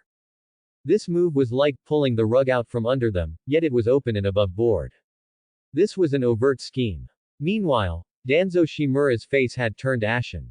He clenched his fists tightly, his fingernails almost digging into his flesh. He felt like a clown who thought himself clever. He was still thinking about how to use strong measures to subdue the Uchiha, while Hiruzen had already stood on a higher ground, easily dismantling the opponent's barriers with benefits and future prospects. What made him even more frustrated was that he couldn't object to Hiruzen's plan at all. Because, nominally, these people would eventually be added to root, so his nominal power was not damaged. But in reality, these Uchiha, personally trained by the Hokage, would only have the Hokage in their hearts. Where would he, Danzo, fit in? Hiruzen was using Danzo's pot to cook his own meal. What's wrong, Danzo? Hiruzen Sarutobi's gaze fell on him again. Do you think my method isn't strong enough? Danzo's Adam's apple bobbed, and he squeezed out a few words through gritted teeth. No, it's very good. Then it's settled, Hiruzen Sarutobi declared decisively, turning to Uchiha Kagami. Kagami, go forth and do it. Remember, you are the Hokage's deputy, representing my will. Anyone who dares to obstruct you is an enemy to me. Yes, Hokage-sama. I will not fail you. Uchiha Kagami bowed deeply, then turned and strode away, his back filled with unprecedented vigor. Inside the office, only Hiruzen Sarutobi and Danzo Shimura remained. Hiruzen Sarutobi stood up, walked to the window, and gazed down at the prosperous village below. Danzo, he suddenly spoke. Present. Root is meant to eliminate enemies that threaten the village, not to create internal conflicts within the village. It is a scalpel, not a hammer. Hiruzen Sarutobi turned around, calmly looking at his companion whose face was constantly changing. Remember, the one holding this blade is me. The moon hung high in the sky, and the candles in the Hokage's office finally flickered out. Hiruzen Sarutobi, dragging his almost collapsed body, walked home. The night wind on his face carried a hint of coolness, slightly relaxing his nerves that had been taut all day. During the day, he was the third Hokage, a man of profound strategy, whose every word and action influenced the future of the entire village. Every decision had to pass through a simulator in his mind, sifting through countless bloody bad endings to find the only path that would allow Konoha to survive. This feeling was like dancing with an incredibly heavy mask, where no step could be wrong, no expression could falter, because countless eyes were watching from below. Some were trusting, some suspicious, and others, like Danzo, were just waiting for him to stumble. Tired. He was truly too tired. Returning home, he pushed open the door, and a warm aroma of food wafted over him, dispelling the chill of the late night. You're back. A gentle voice sounded from the entryway. Bawako walked over. She didn't ask about his work, but simply and naturally took his removed Hokage god robe and hung it on the rack. Dinner is still warm. Go wash your hands and eat. Hiruzen Sarutobi responded, feeling as if half the weight of his entire being had been lifted. Outside, he was the Hokage. Here, he was just Hiruzen Sarutobi, a husband returning home. On the dinner table were a few simple home-cooked dishes and a steaming bowl of miso soup. Hiruzen Sarutobi picked up his chopsticks and ate heartily. He was truly starving. After a day of official duties and then training the three little brats at the training ground, his physical energy was greatly depleted. Bawako sat across from him, quietly watching him eat, occasionally refilling his bowl of rice. Eat slowly, don't choke, she said softly. I can't help it, I'm too hungry, Hiruzen Sarutobi said, his mouth full of rice and his words muffled. I've officially taken on a team, and those three little rascals are truly a handful. At the mention of this, he couldn't help but want to laugh. Oh, are they the ones you mentioned before? Shodai first, Sama's granddaughter, and that genius and dead last. Bawako's eyes also held a hint of a smile, clearly interested in these children. Indeed, Hiruzen Sarutobi swallowed his rice and began to recount vividly. That boy named Jiraiya, with his white hair, was so boisterous. He rushed straight at me, only to fall headfirst into a pit I dug, hanging upside down. You wouldn't believe how comical he looked. PFF'd. Bawako couldn't help but burst out laughing. And Tsunade, Shodai, first, Sama's granddaughter, has quite a temper. One punch from her leaves a huge crater in the ground, like a monster. Too bad she didn't hit me even once. Hiruzen Sarutobi mimicked Tsunade's punching motion, making Bawako laugh continuously. What about Orochimaru? Didn't you say he was a genius? A genius? Yes, he's a genius, just a bit too cold. Hiruzen Sarutobi pouted. He's clever though, he knew to lurk in ambush. He recounted the events at the training ground today to his wife as if they were a joke. Watching the bright smile on Bawako's face, he felt his daytime fatigue and pressure melt away little by little with her laughter. Outside, he had to play the role of an omnipotent, wise ruler, calculating people's hearts and weighing pros and cons. Only here could he shed all disguises, sharing amusing anecdotes from life like an ordinary person. After dinner, Hiruzen Sarutobi slumped into a chair in the living room, letting out a comfortable sigh, feeling like a boneless salted fish, not wanting to move an inch. Bawako cleared the dishes, brought him a cup of hot tea, and then silently walked behind him. A pair of slender but strong hands gently landed on his shoulders, beginning to massage them with just the right amount of pressure. Hiruzen Sarutobi hummed comfortably. Bawako's technique was excellent, precisely finding his most sore spots, with perfectly balanced strength. His tense muscles gradually relaxed under her massage. You were very tired today, weren't you? Bawako's voice was soft, brushing his heart like a feather. It's all right, Hiruzen Sarutobi closed his eyes, enjoying this rare tranquility. Being the Hokage, there's no avoiding being tired. I saw you come back today, your eyebrows were practically knitted together. Bawako's hands paused. Are you worried about the Uchiha clan? I heard that Root's recruitment faced resistance from them. Hiruzen Sarutobi opened his eyes, a little surprised. He hadn't expected Bawako to know even this. Just idle chatter from some elders, don't mind it. Hiruzen, Bawako's voice suddenly became serious. Don't forget, I am also a ninja. Although I don't go on missions much now, I still know some things happening in the village. She walked around to face Hiruzen Sarutobi, squatted down, and looked up at him. I know you're under a lot of pressure. Your teacher just sacrificed himself, and the burdens inside and outside the village have all fallen on you alone. You have to reassure the people, deter external enemies, and also deal with internal issues like Danzo and the Uchiha. Hiruzen Sarutobi looked into his wife's clear eyes, which held no complaints, only understanding and concern. I can't help you much, but you must remember.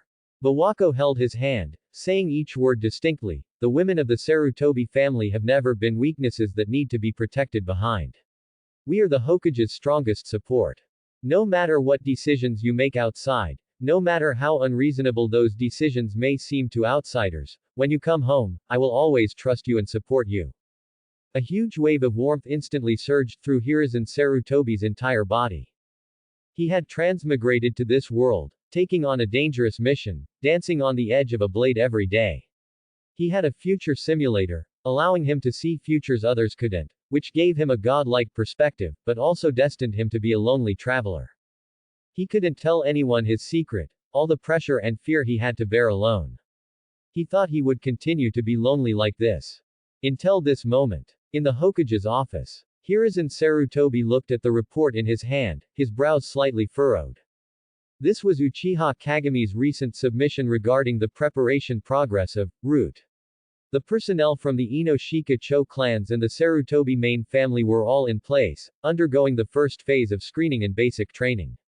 And the 10 young Uchiha ninja recruited from the security force, personally approved by him to be part of the Hokage's Direct Guard Unit, reserves, had shown astonishing enthusiasm and talent.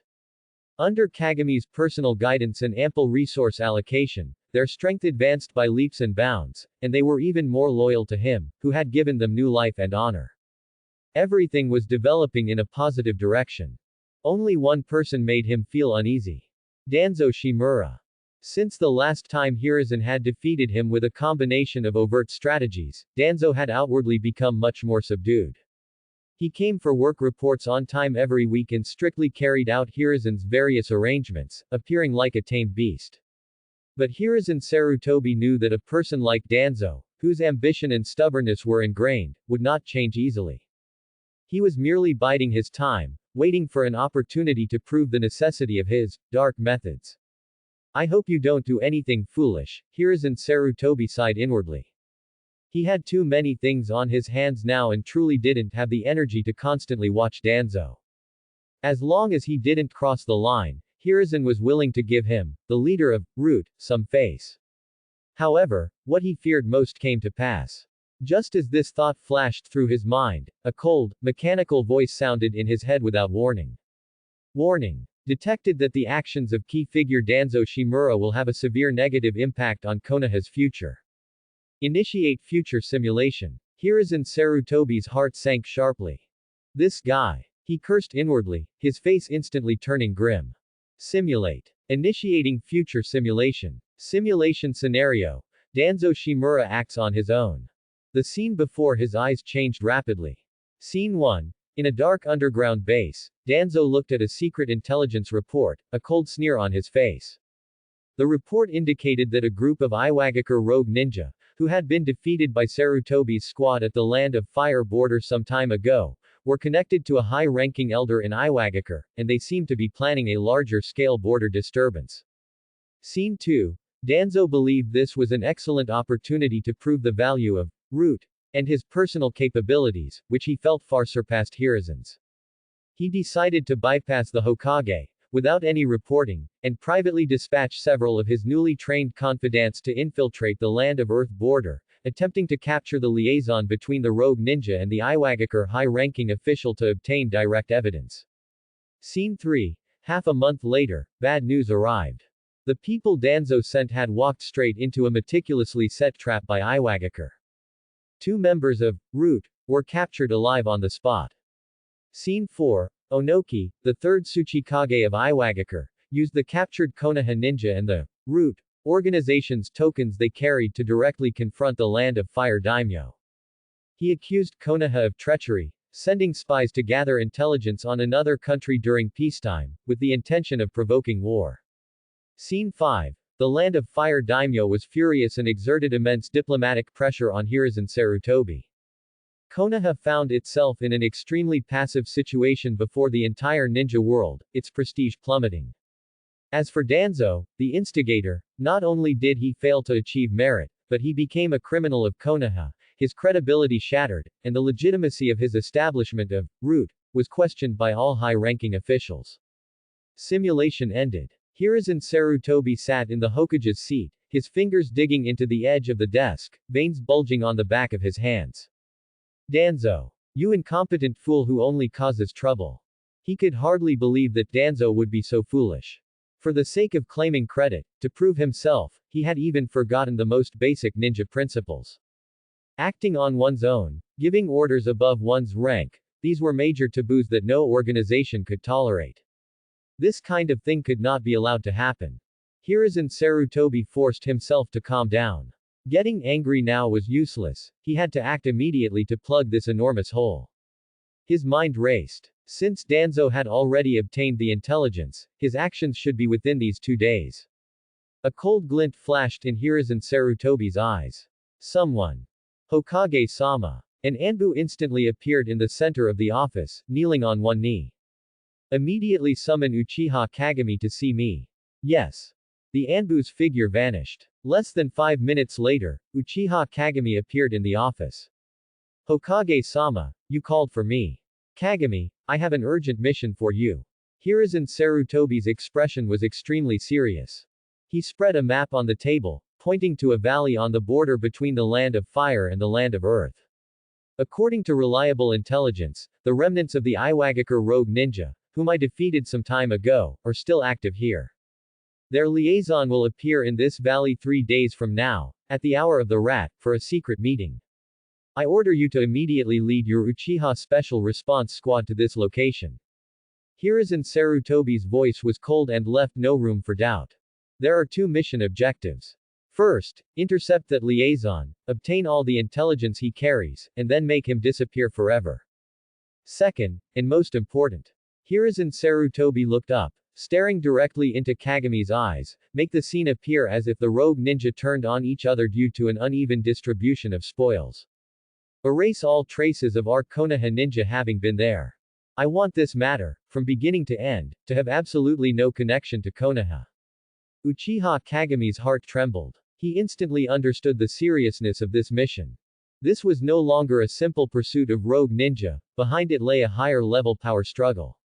And the Hokage-sama choosing to entrust such an important mission to him and his squad was, in itself, an unparalleled act of trust. Yes. Hokage-sama. I guarantee the mission will be completed. Kagami's eyes became incredibly firm. Go, and remember, act quickly and discreetly. Hiruzen Sarutobi waved his hand. Watching Kagami's departing back, Hiruzen Sarutobi slowly sat back in his chair. He knew that Kagami would absolutely complete this mission perfectly. Now, he just had to wait for Danzo's show. A week later. Hokage Tower, small-scale high-level meeting. Hiruzen Sarutobi, Udatain Kaharu, Homura Mitokado, and Danzo Shimura sat around a table. The atmosphere of the meeting was somewhat subdued. That's how it is. Danzo Shimura's voice was low, and he placed an intelligence report on the table, a subtle hint of triumph on his face. According to my Root's investigation, Iwagakure Elder, Ishigawa, was colluding with the previous rogue ninja, attempting to create chaos on our border. I was already prepared to send people to investigate thoroughly and seize the evidence in one fell swoop, but unfortunately. Before he could finish, Hiruzen Sarutobi interjected. Unfortunately, you were a step too late. Hiruzen Sarutobi's face showed an expression of regret. He pushed another report to the center of the table. Just 3 days ago, a squad led by Uchiha Kagami, while on a pursuit mission at the border, unexpectedly discovered the trail of these rogue ninja. A fierce battle ensued, and the remnants of the rogue ninja were completely annihilated. According to Kagami's report, traces of infighting among the rogue ninja were found at the scene, seemingly due to an uneven distribution of spoils. We found this on one of the leaders. Hiruzen Sarutobi pushed over an evidence bag containing a secret letter addressed to Iwagakure Elder Ishigawa. Udatain Kaharu and Homura Mitokado picked up the report and evidence, examined them carefully, and both breathed a sigh of relief. So that's what happened. Fortunately, Kagami handled it in time, otherwise Iwagakure's scheme might have succeeded, Kaharu said. Indeed. Although we couldn't capture anyone alive, obtaining this letter is enough for us to leverage diplomatically against Iwagakure, Homura said, pushing up his glasses. Hiruzen Sarutobi smiled at Danzo and patted his shoulder. Danzo, although Kagami got ahead in this operation, your insight and Root's intelligence gathering capabilities are a treasure for Konoha. You deserve praise. He praised Danzo greatly in front of Kaharu and Homura. Danzo's face flashed with a hint of surprise and unwillingness. He couldn't understand why it was such a coincidence. He had just been about to act, and Hiruzen's people had already taken care of it first. Was it a coincidence? Or, did Hiruzen know something?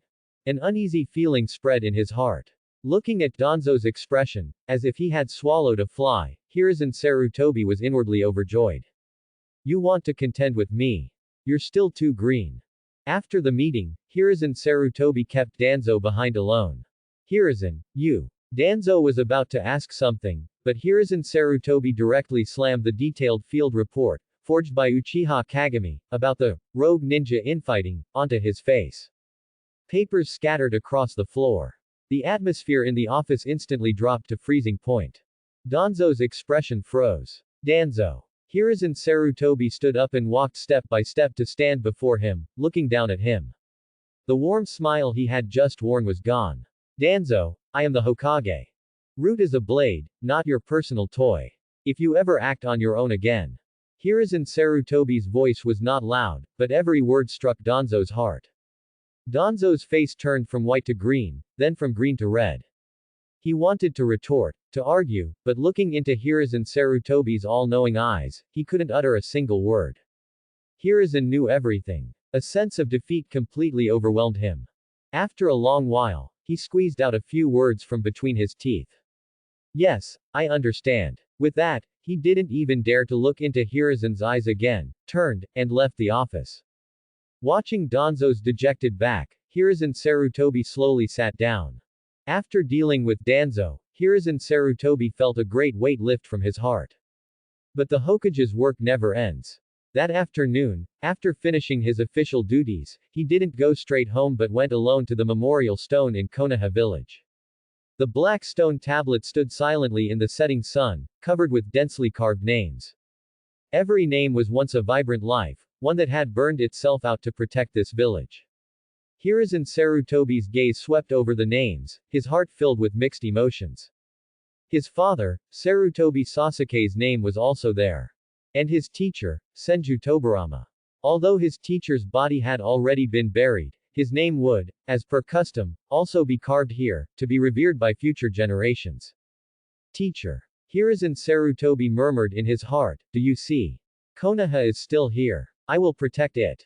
He reached out and gently brushed away a fallen leaf from the stone tablet. Just then, the corner of his eye caught a glimpse of a figure. On the other side of the memorial stone, a boy who looked to be only about 10 years old was holding a wet cloth and very seriously wiping a name on the stone tablet. The boy had striking silver-white short hair, wore a fitted ninja uniform, and had a poker face, his movements meticulous.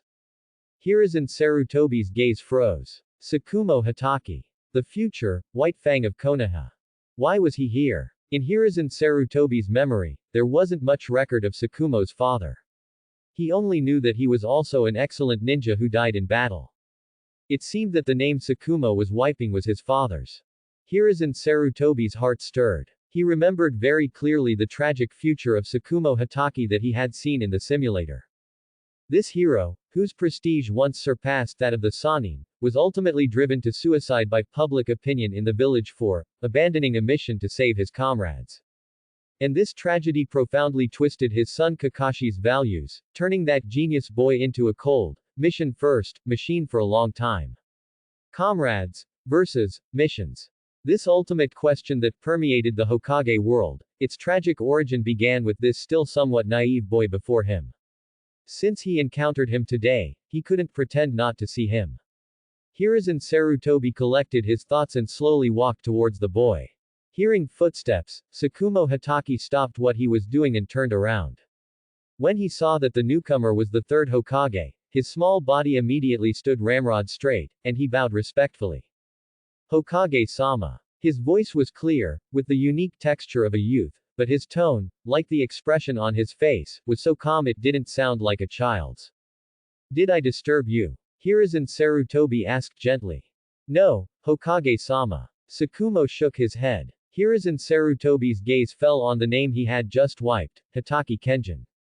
Is this your father? Yes. Tsukumo nodded, a flicker of imperceptible pride in his eyes. My father was a great ninja. Indeed, I've heard of his deeds. Hiruzen Sarutobi nodded. In an S-rank mission, to ensure that intelligence could be sent back to the village, he single-handedly held off 3 Iwagakure Jonin and died fighting. He was a true hero. Hearing Hokage-sama personally acknowledge his father's accomplishments, Tsukumo's face finally showed a hint of emotion. Hokage-sama, what kind of ninja do you think my father was? He suddenly asked, seemingly eager to get a more precise evaluation from the village's highest leader. Hiruzen Sarutobi looked at his expectant eyes, knowing that the crucial moment had arrived. He didn't answer immediately but shook his head. Tsukumo was stunned. Hiruzen Sarutobi turned around and pointed to the massive memorial stone covered with names. Sakumo, look at these names. Every single one of them is a hero who sacrificed for the village. Some to complete missions, some to protect comrades, some to guard civilians. The strength of the village is not because we completed how many S-rank missions, nor because we killed how many enemies. Hiruzen Sarutobi's voice became deep and powerful. It is because when comrades are in danger, someone is willing to reach out without hesitation. It is because when the village faces threats, someone is willing to step forward and stand at the very front. Completing missions is important. But protecting comrades is even more important. Sakumo was a bit bewildered. The education he received since childhood, and the impression his father left on him, were all about, missions are absolute. For the sake of a mission, one could sacrifice everything, including oneself. But now, Hokage-sama was telling him that comrades were more important than missions. This created a fierce conflict with his long-held beliefs. Hokage-sama, I don't quite understand, Sakumo said honestly. It's okay not to understand. Hiruzen Sarutobi smiled. It's indeed hard to understand just by talking. How about this, Sakumo, I challenge you. A challenge. Sakumo's eyes lit up. To spar with Hokage-sama, this was a great honor. Exactly. Hiruzen Sarutobi picked up a leaf from the ground, turned his back to him, and gently placed the leaf on his back. The rules are simple. Without harming me, take this leaf from my back. If you succeed, you win. As long as you get the leaf, or it falls to the ground, you win. Sakumo's brows furrowed. Without harming Hokage-sama. What kind of rule was that? Wasn't a ninja duel about defeating the opponent? What? No confidence. Hiruzen Sarutobi's voice came. No. Sakumo's eyes instantly sharpened. He drew the short sword from his back. It was a small katana, its blade glinting coldly in the setting sun. Please guide me, Hokage-sama. As soon as his voice fell, Sakumo's figure instantly vanished from his spot. So fast. Hiruzen Sarutobi praised him in his heart. As expected of the future White Fang of Konoha, at this age, he possessed such astonishing speed and explosive power. A cold light struck from his left, aiming directly for the leaf on his back. Hiruzen Sarutobi's body shifted slightly, avoiding the blade. Sakumo, failing to hit, did not linger, his foot tapped, and his body made an incredible twist in the air, the blade striking again from another tricky angle.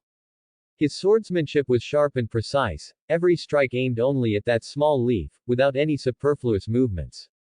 However, Hiruzen Sarutobi seemed to have eyes in the back of his head. No matter how swift or unexpected Sakumo's attacks were, he could always dodge them perfectly with the smallest movements. His body seemed weightless, sometimes like willow catkins in a breeze, sometimes like fish swimming in water, causing all of Sakumo's attacks to miss. The more Sakumo fought, the more his heart was alarmed. He felt as if he wasn't facing a person, but an insurmountable mountain, a bottomless sea. No matter how hard he tried, he couldn't touch the opponent at all. No. If this continues, I'll run out of stamina. A flash of determination appeared in Sakumo's eyes. He took a deep breath, concentrating all his chakra in his feet.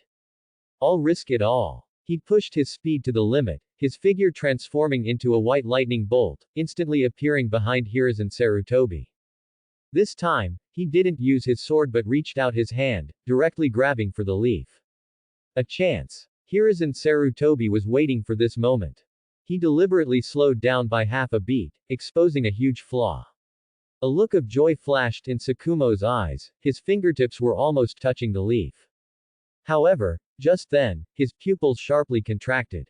He realized that if he fully committed to this grab, his hand would inevitably, due to inertia, firmly grasp Hokage-sama's back. With his strength, he would definitely injure Hokage-sama. This violated the rules. What to do? Take the leaf and win. Or obey the rules and give up this excellent opportunity. In a flash of lightning, Sakumo's mind went blank. His body's instinct made him choose. He abruptly pulled his hand back. Because he forcibly stopped his movement, his body lost balance, and he fell to the ground clumsily. The leaf remained safely stuck to Hiruzen Sarutobi's back. Who? Sakumo lay on the ground, gasping for breath. He lost. A gentle hand landed on his head, lightly ruffling his hair. Hiruzen Sarutobi smiled and turned around, taking the leaf off. You lost, Sakumo. Sakumo lowered his head, his face full of remorse. But, Hiruzen Sarutobi's voice rang out again, you made the right choice. Sakumo sharply looked up. Hiruzen Sarutobi squatted down, handed him the leaf, his gaze incredibly serious. Remember this feeling today, Sakumo. No mission is more important than a comrade's life. This is the will of fire. These words, like a clap of thunder, exploded in Sakumo's mind. He looked at the leaf in his hand, then at the smile of the young Hokage before him. He seemed to understand something. He tightly clutched the leaf in his palm and nodded heavily at Hiruzen Sarutobi. Yes. Hokage-sama. Looking at the seed planted in the boy's eyes, Hiruzen Sarutobi smiled with satisfaction. Spring turned to autumn, and 2 years passed in the blink of an eye. Konoha village flourished under the governance of Hiruzen Sarutobi. Internally, he boldly reformed, cracked down on corruption, and established a clear system of rewards and punishments, revitalizing the entire village's atmosphere. Externally, relying on the information advantage provided by the simulator, he was always able to anticipate the enemy in small-scale skirmishes with other ninja villages, achieving victory with minimal cost, which steadily increased Konoha's prestige. The villagers and ninja who had once doubted his succession were now completely convinced. Rumors of the third Hokage's, almost demonic wisdom, had even begun to spread throughout the ninja world. And the Sarutobi squad, personally mentored by him, had grown into Konoha's most dazzling new stars. Jiraiya was still boisterous, but his strength was no longer that of the dead last from back then. He handled ninjutsu with skill. Tsunade's mastery of her monstrous strength taijutsu grew deeper, and more importantly, under Hiruzen's deliberate guidance, her talent in medical ninjutsu was fully unleashed. As for Orochimaru, he was completely engrossed in the mysteries of life. His research into ninjutsu had delved into the cellular and fundamental chakra levels, and he often proposed theories that even Hiruzen found astonishing. These 2 years, Hiruzen Sarutobi lived a full but exhausting life. He was like a diligent gardener, carefully pruning every branch of the great Konoha tree, preventing them from growing astray. Today, he was preparing for a major move. Hokage Tower, Executive Meeting Room. Hiruzen Sarutobi sat at the head of the table, flanked by several Hokage advisors, Udatane Kaharu, Homura Mitokado, and Danzo Shimura. Akamichi Torafu, that fatty, was lazy and disliked meetings, so he only attended for certain important decisions. As for Uchiha Kagami, he was busy cultivating his clansmen. Their expressions were much more relaxed than 2 years prior, and their gazes towards Hiruzen were filled with conviction. In these 2 years, Hiruzen had completely won over these old partners with his irrefutable, divine-level predictions. On the conference table lay a thick proposal. On the cover, a striking line of large characters read, Proposal on establishing a Konoha medical ninja system and popularizing medical ninja in regular squads. The proposal was co-authored by Tsunade and Orochimaru. But everyone knew that the true driving force behind it was the third Hokage himself. Have you all read it? Hiruzen Sarutobi's gaze swept over everyone. Share your thoughts. Silence filled the meeting room. After a long while, Homura Mitokado pushed up his glasses and was the first to speak. Hiruzen, I admit, the concept of this proposal is very groundbreaking. He carefully chose his words. Equipping a squad with a dedicated medical ninja can indeed greatly increase the squad's survival rate and mission sustainability. However, he changed his tone, we must consider practical issues. Training a qualified medical ninja requires far more resources and time than a regular combat ninja. They need to learn a vast amount of human anatomy, undergo precise chakra control training, which will severely cut into their time for practicing combat ninjutsu. This also means that in a squad, the medical ninja is often the weakest link in terms of combat power. In peacetime, is large-scale training not a waste of resources? Homura Mitokado's words echoed the sentiments of most people present. Homura has a point. Udatane Kaharu immediately agreed, our Konoha's ninja resources are already stretched thin. Every genin who graduates is a valuable combat asset. If we have them switch to medical ninja, it's tantamount to weakening our overall military strength. Furthermore, establishing an entirely new medical department requires enormous startup capital and facilities. Our village has just gone through a war and is in ruins, so our finances may not be able to support such a huge expenditure. Koharu and Homura Mitokado, as staunch supporters of the second Hokage's system, had a very pragmatic, one might even say conservative, way of thinking. In their view, the core value of a ninja was combat. Any action that weakened combat power was unacceptable. Tsunade, as one of the proposal's authors, was also present at the meeting. Hearing the two's objections, her small face flushed red, and she suddenly stood up. Advisor Homura, Advisor Koharu. This is short-sighted. Our ninja lives not resources. Is an experienced ninja dying on a mission because they couldn't receive timely treatment not an even greater waste? A medical ninja might not be able to directly kill an enemy, but she can save 3 teammates. Can't you understand this math? Tsunade's rebuttal was powerful, but Koharu and Homura Mitokado merely shook their heads.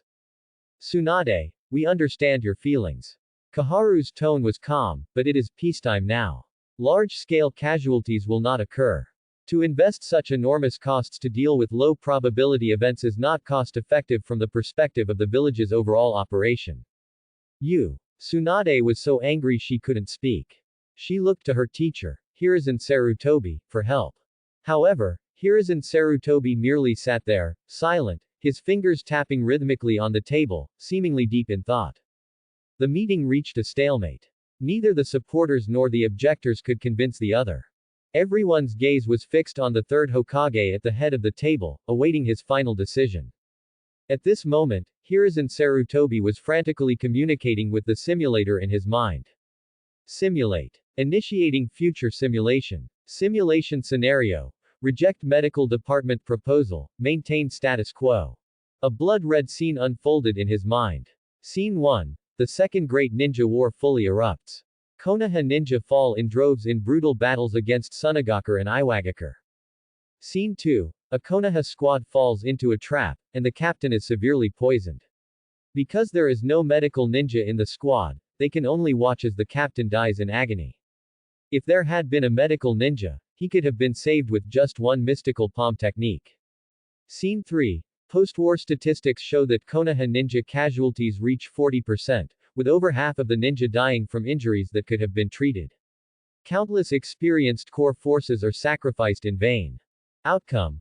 Although Konoha achieves victory in the war, it is severely weakened and will require many years to recover. Tsunade also suffers an indelible psychological trauma from this war. Simulation ended. Hiruzen Sarutobi's eyes instantly became incredibly cold. His finger, tapping the table, stopped. Peacetime. Not cost-effective. How laughable and ironic these short-sighted views seemed in the face of the bloody future. Hiruzen Sarutobi slammed the table, and the entire meeting room instantly fell silent. Peace. How long will your so-called peace last? 1 year? 2 years? Or 5 years? The clouds of war have never dispersed. They could engulf us again at any moment. His voice suddenly rose, echoing in everyone's ears. At that time, every ninja we sacrifice will be because of our hesitation and short-sightedness here today. At that time, who among you will take responsibility for those lives that could have been saved? Is it you, Homura Mitokado? Or you, Koharu? The two who were named instantly turned pale, subconsciously avoiding Hiruzen's gaze. They had never seen Hiruzen so enraged. At this moment, they seemed to see the undeniable shadow of the second Hokage Tobirama Senju in him, perhaps even, surpassing him. Danzo Shimura, on the other hand, had been much more subdued these past 2 years, keeping his eyes downcast. Hiruzen Sarutobi took a deep breath, his tone becoming resolute. 10% of the Hokage's funds will be directly allocated as startup capital for the immediate establishment of the Konoha Medical Department. Tsunade will serve as the first director of the medical department. Orochimaru will serve as deputy director and chief researcher. Starting next semester, all Ninja Academy students must take basic medical knowledge as a mandatory graduation exam subject.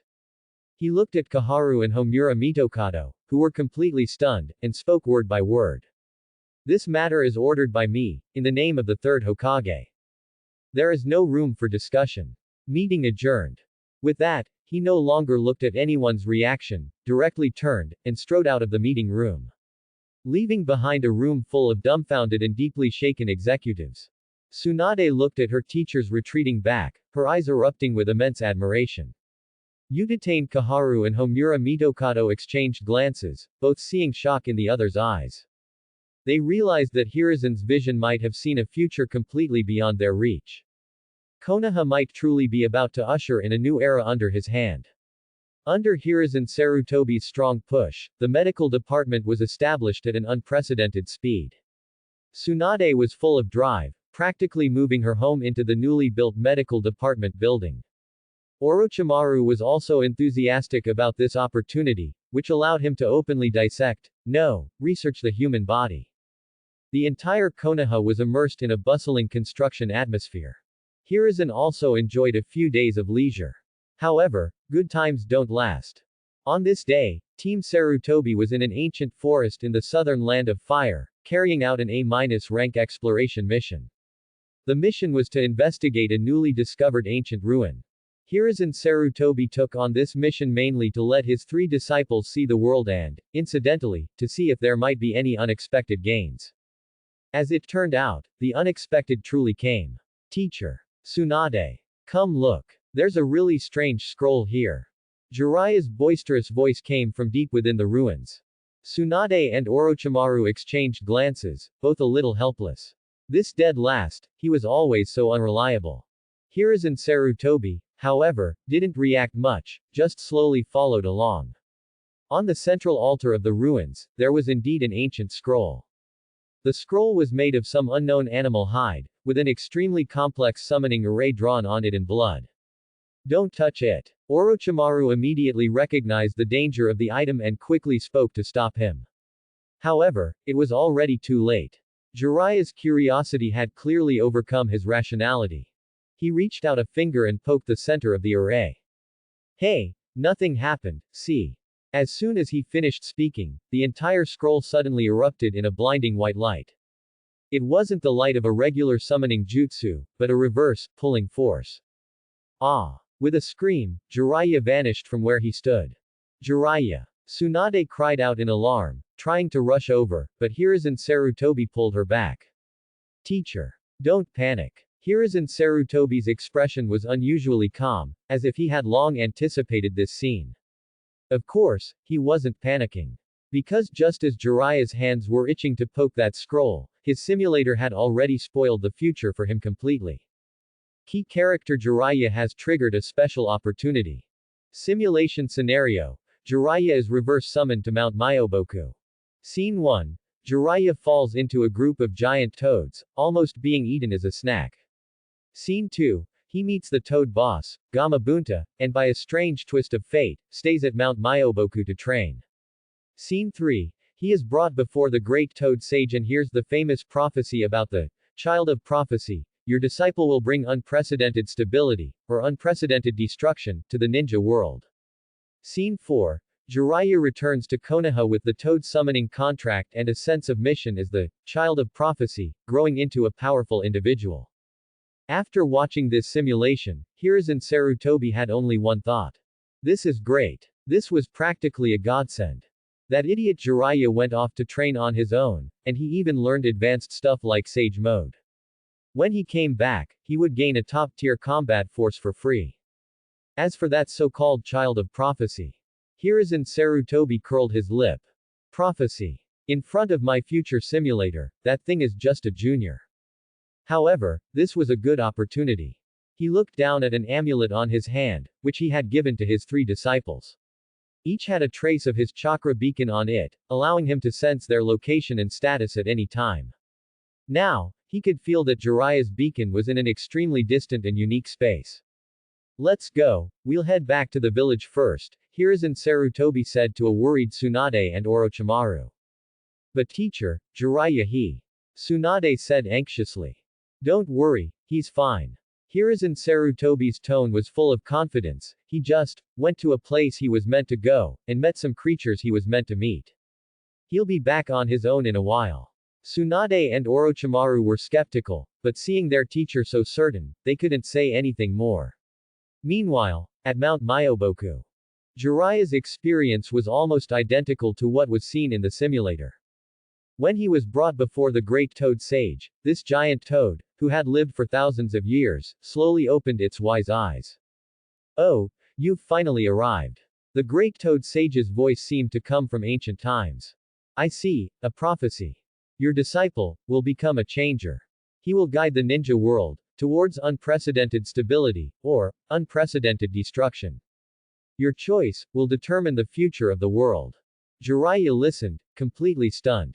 Disciple. I don't even have a girlfriend, where would I get a disciple? Is this old toad senile? However, at the same time the great toad sage uttered the prophecy.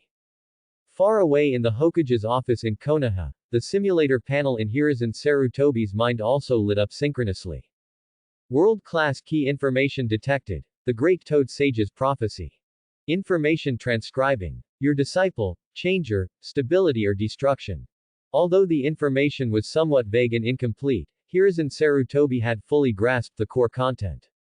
He leaned back in his chair, his fingers gently tapping the desk. This prophecy, in the original story, almost ran through the entire storyline, affecting the fates of countless people. But now, sorry, I've changed the script. Hiruzen Sarutobi smiled. A prophecy, and it wants to decide Konoha's future. 1 month later, Jiraiya returned. He was wearing a brand new outfit, wooden clogs on his feet, a giant scroll on his back, and a triumphant smile on his face. As soon as he returned, he rushed into the Hokage's office. Teacher. I'm back. Ha ha ha. You'll never guess what I went through this past month. He proudly spread the Mount Myoboku summoning contract on the ground as if presenting a treasure. I was chosen by the legendary Mount Myoboku, and I even met the great toad sage. It said I was some kind of, the teacher of the child of destiny. And it gave me a prophecy about the future of the world. He gestured wildly, spitting as he spoke, expecting to see his teacher's shocked expression. However, Hiruzen Sarutobi merely looked up from his documents and gave him a faint glance. Oh, you're back. That's it. Jiraiya's smile froze on his face. Teacher, this is Mount Myoboku. Sage mode. A prophecy. Not bad. Hiruzen Sarutobi nodded, his tone as flat as if he were commenting on the weather. It seems you've finally found your ninja way. He stood up, walked over to Jiraiya, and patted his shoulder. But there's one thing you need to remember, Jiraiya. Hiruzen Sarutobi's gaze suddenly became profound. Prophecies are made by people, not by fate. Your choices are indeed very important, but what's more important is what the person who makes you choose hopes you choose. Jiraiya was stunned. He felt there was a deeper meaning in his teacher's words, but with his current mind, he couldn't fully grasp its profound implications. His somewhat giddy heart, however, inexplicably calmed down with those words. Seeing Jiraiya's bewildered expression, Hiruzen Sarutobi said no more. He knew he had already planted a seed of doubt in Jiraiya's heart. That was enough. A child of prophecy who harbored doubts about destiny was a controllable child of prophecy. All right, go tell Tsunade and Orochimaru you're safe, they were worried sick about you. Hiruzen Sarutobi waved his hand, as if shooing away a fly. Oh, okay. Jiraiya walked out of the office in a daze, somehow feeling that his extraordinary adventure, in his teacher's eyes, seemed not worth mentioning. The underground training ground of Root. It had expanded several times over the past 2 years, with all kinds of training facilities readily available. But unlike other areas overseen by Danzo, one independent training zone had a distinctly different atmosphere. There was no cold, oppressive feeling here, instead, it was filled with high morale. 10 young ninja, dressed in black combat attire, were engaged in intense sparring. Their movements were as swift as the wind, their attacks ruthless and precise, and their teamwork seamless. Most striking were their blood-red eyes, which occasionally flashed with 3 tomo during combat. Sharingan. All 10 of these individuals were Uchiha. They were precisely the Hokage's direct guard, reserves, personally ordered by Hiruzen Sarutobi 2 years ago to be selected from the security force, now externally designated as the Uchiha Special Response Squad. Hiruzen Sarutobi and Uchiha Kagami stood on a high platform in the training ground, quietly observing the drills below. Hokage-sama, their progress has exceeded my imagination. Uchiha Kagami's tone was filled with emotion and satisfaction. For the past 2 years, he had poured all his heart and soul into this squad. And Hiruzen had given them unprecedented support. The best equipment, the most abundant resources, and even some advanced ninjutsu scrolls that only core Anbu members could access were all made fully available to them. More importantly, Hiruzen would personally come every month to guide their training. This profound kindness, to these young Uchiha who had once been ostracized and overlooked in the security force, was more important than anything else. They were filled with fervent admiration and loyalty for the third Hokage, who had given them new life and dignity. No, Kagami, this is your credit, Hiruzen Sarutobi shook his head. Without your guidance, they couldn't have grown so fast. He looked at the young, resolute faces below, feeling very pleased. These people were the sharpest wedge he had driven into the Uchiha clan. Just then, the drill ended. The squad leader, a young man named Uchiha Tokimitsu, appeared instantly on the high platform, kneeling on one knee. Hokage-sama. Lord Kagami. Rise, Tokimitsu, Hiruzen Sarutobi said gently. The drill was good, the teamwork has improved even more since last time. Thank you for your praise, Hokage-sama. Uchiha Tokimitsu looked up, his eyes filled with fervor. Everything we have is bestowed by you, Hokage-sama. We are ready to offer our lives for you at any time. What I need is not your lives, but your eyes and your minds. Hiruzen Sarutobi waved his hand. Tell me, how did the task I assigned you go? I did not fail you. Uchiha Tokimitsu took a scroll from his pregnant and respectfully handed it over. According to your and Lord Kagami's instructions, we used our positions to successfully obtain evidence of several elders from the Uchiha Elder Council privately contacting important ministers close to the Land of Fire's daimyo. Hiruzen Sarutobi took the scroll and slowly unrolled it.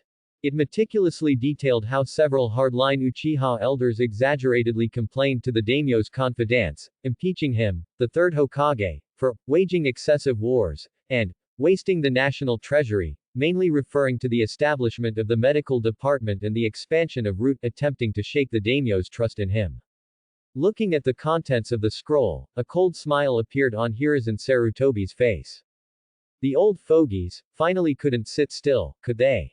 Uchiha Kagami's face also turned somewhat grim upon seeing this intelligence. Hokage-sama, it is my dereliction of duty, I failed to properly restrain the elders in the clan. No, it's not your fault. Hiruzen Sarutobi closed the scroll. The imprint of ideology is not so easily erased. They live in past glory, unable to see the village's future, much less the Uchiha's future. Since they insist on walking down a dead end, then I will send them on their way. A hint of coldness flashed in Hiruzen Sarutobi's eyes. He handed the scroll back to Uchiha Tokimitsu. Tokimitsu, next, I have another mission for you. Please instruct, Hokage-sama. Make a copy of this intelligence. Then, find a way to, accidentally, leak it to the security forces vice captain, Uchiha Teka. Uchiha Teka. Uchiha Kagami was stunned for a moment. He knew this person. Uchiha Teka had considerable influence in the security force and was capable, but because he was not part of the hawkish elder faction, he had always been suppressed and unable to advance. He had long harbored discontent towards those elders who flaunted their seniority. Uchiha Kagami instantly understood the Hokage's intention. This was to make the Uchiha fight among themselves. Hokage-sama, this. Kagami hesitated. Kagami, I know what you're thinking. Hiruzen Sarutobi looked at him. To remove rotten flesh, you must use a sharper knife to cut it. We cannot do it ourselves, that would only deepen the antagonism between the Uchiha and the village. But if it's an internal purge within the Uchiha, born of power struggles, then it has nothing to do with us. This is their own choice. Hiruzen Sarutobi's tone was calm, but the content of his words made Uchiha Kagami feel a chill in his heart. He looked at the Hokage before him and, for the first time, felt how ruthless and seasoned this gentle leader could be in political maneuvering. Uchiha Tokimitsu, however, did not hesitate at all. He only recognized the Hokage's orders.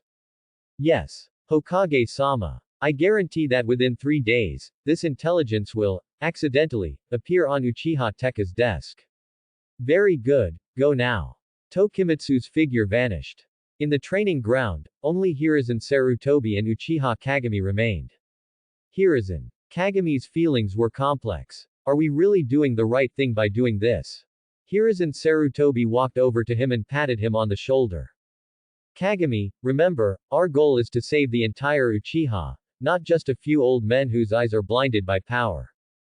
Sometimes, to save the majority, sacrificing a small portion is a necessary price. This is the resolve of a Hokage. Uchiha Kagami fell silent. He looked at Hiruzen's profile, a myriad of emotions swirling within him. He knew that a storm was about to brew within the Uchiha clan. And the person who instigated this storm stood calmly beside him, as if he had merely done a trivial thing.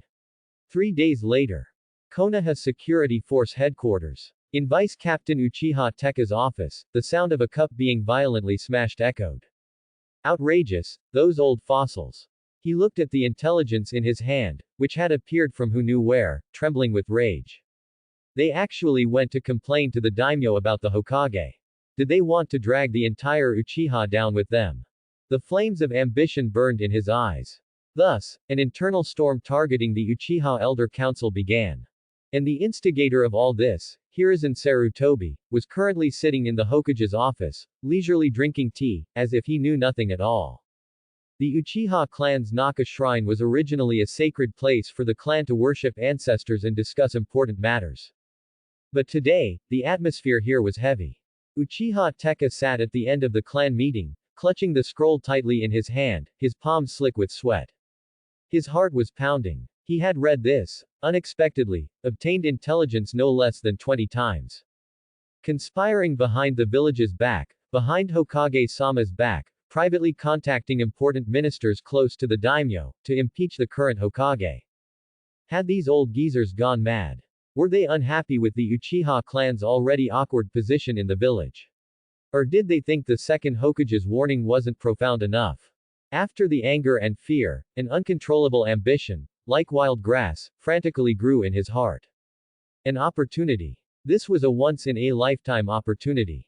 An opportunity that would allow him, Uchiha Tekka, to completely break free from the shackles of his branch family status, and kick aside those old fuddy-duddies who occupied high positions and only knew how to flaunt their age. But he also knew that this was a huge gamble. If he won, he would be the new leader of the Uchiha, a hero who would lead the family to a new life. Tekka, what are you thinking? The elders are about to speak, pay attention. A colleague beside him whispered a reminder. Uchiha Tekka took a deep breath and looked up. At the head of the meeting, several hawkish elders, led by Elder Gencho, sat upright, their faces displaying the unique Uchiha arrogance. Recently, some new policies in the village, I'm sure everyone has heard about them.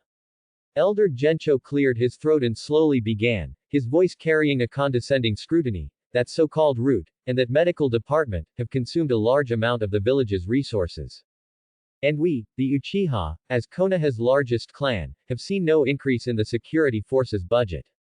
This is a slight to our clan. Another elder immediately echoed, exactly. The third Hokage is too young, acting solely on personal preference, without any method. If this continues, Konoha's future is in peril. We Uchiha cannot stand by and do nothing. In the meeting hall, most of the younger ninja kept their heads down, silent. Many of them actually disagreed with the elders' views. In the past 2 years, they had all witnessed the third Hokage's methods and foresight. The village was thriving, the common people lived in peace and contentment, and even their daily patrols in the security force were much smoother than before. But the elders had long held sway, and they dared not refute them. Meanwhile, the loyalists and direct descendants of the elders nodded in agreement, and the atmosphere became somewhat murky for a time. Uchiha Tekka looked at this absurd scene before him, feeling a wave of disgust.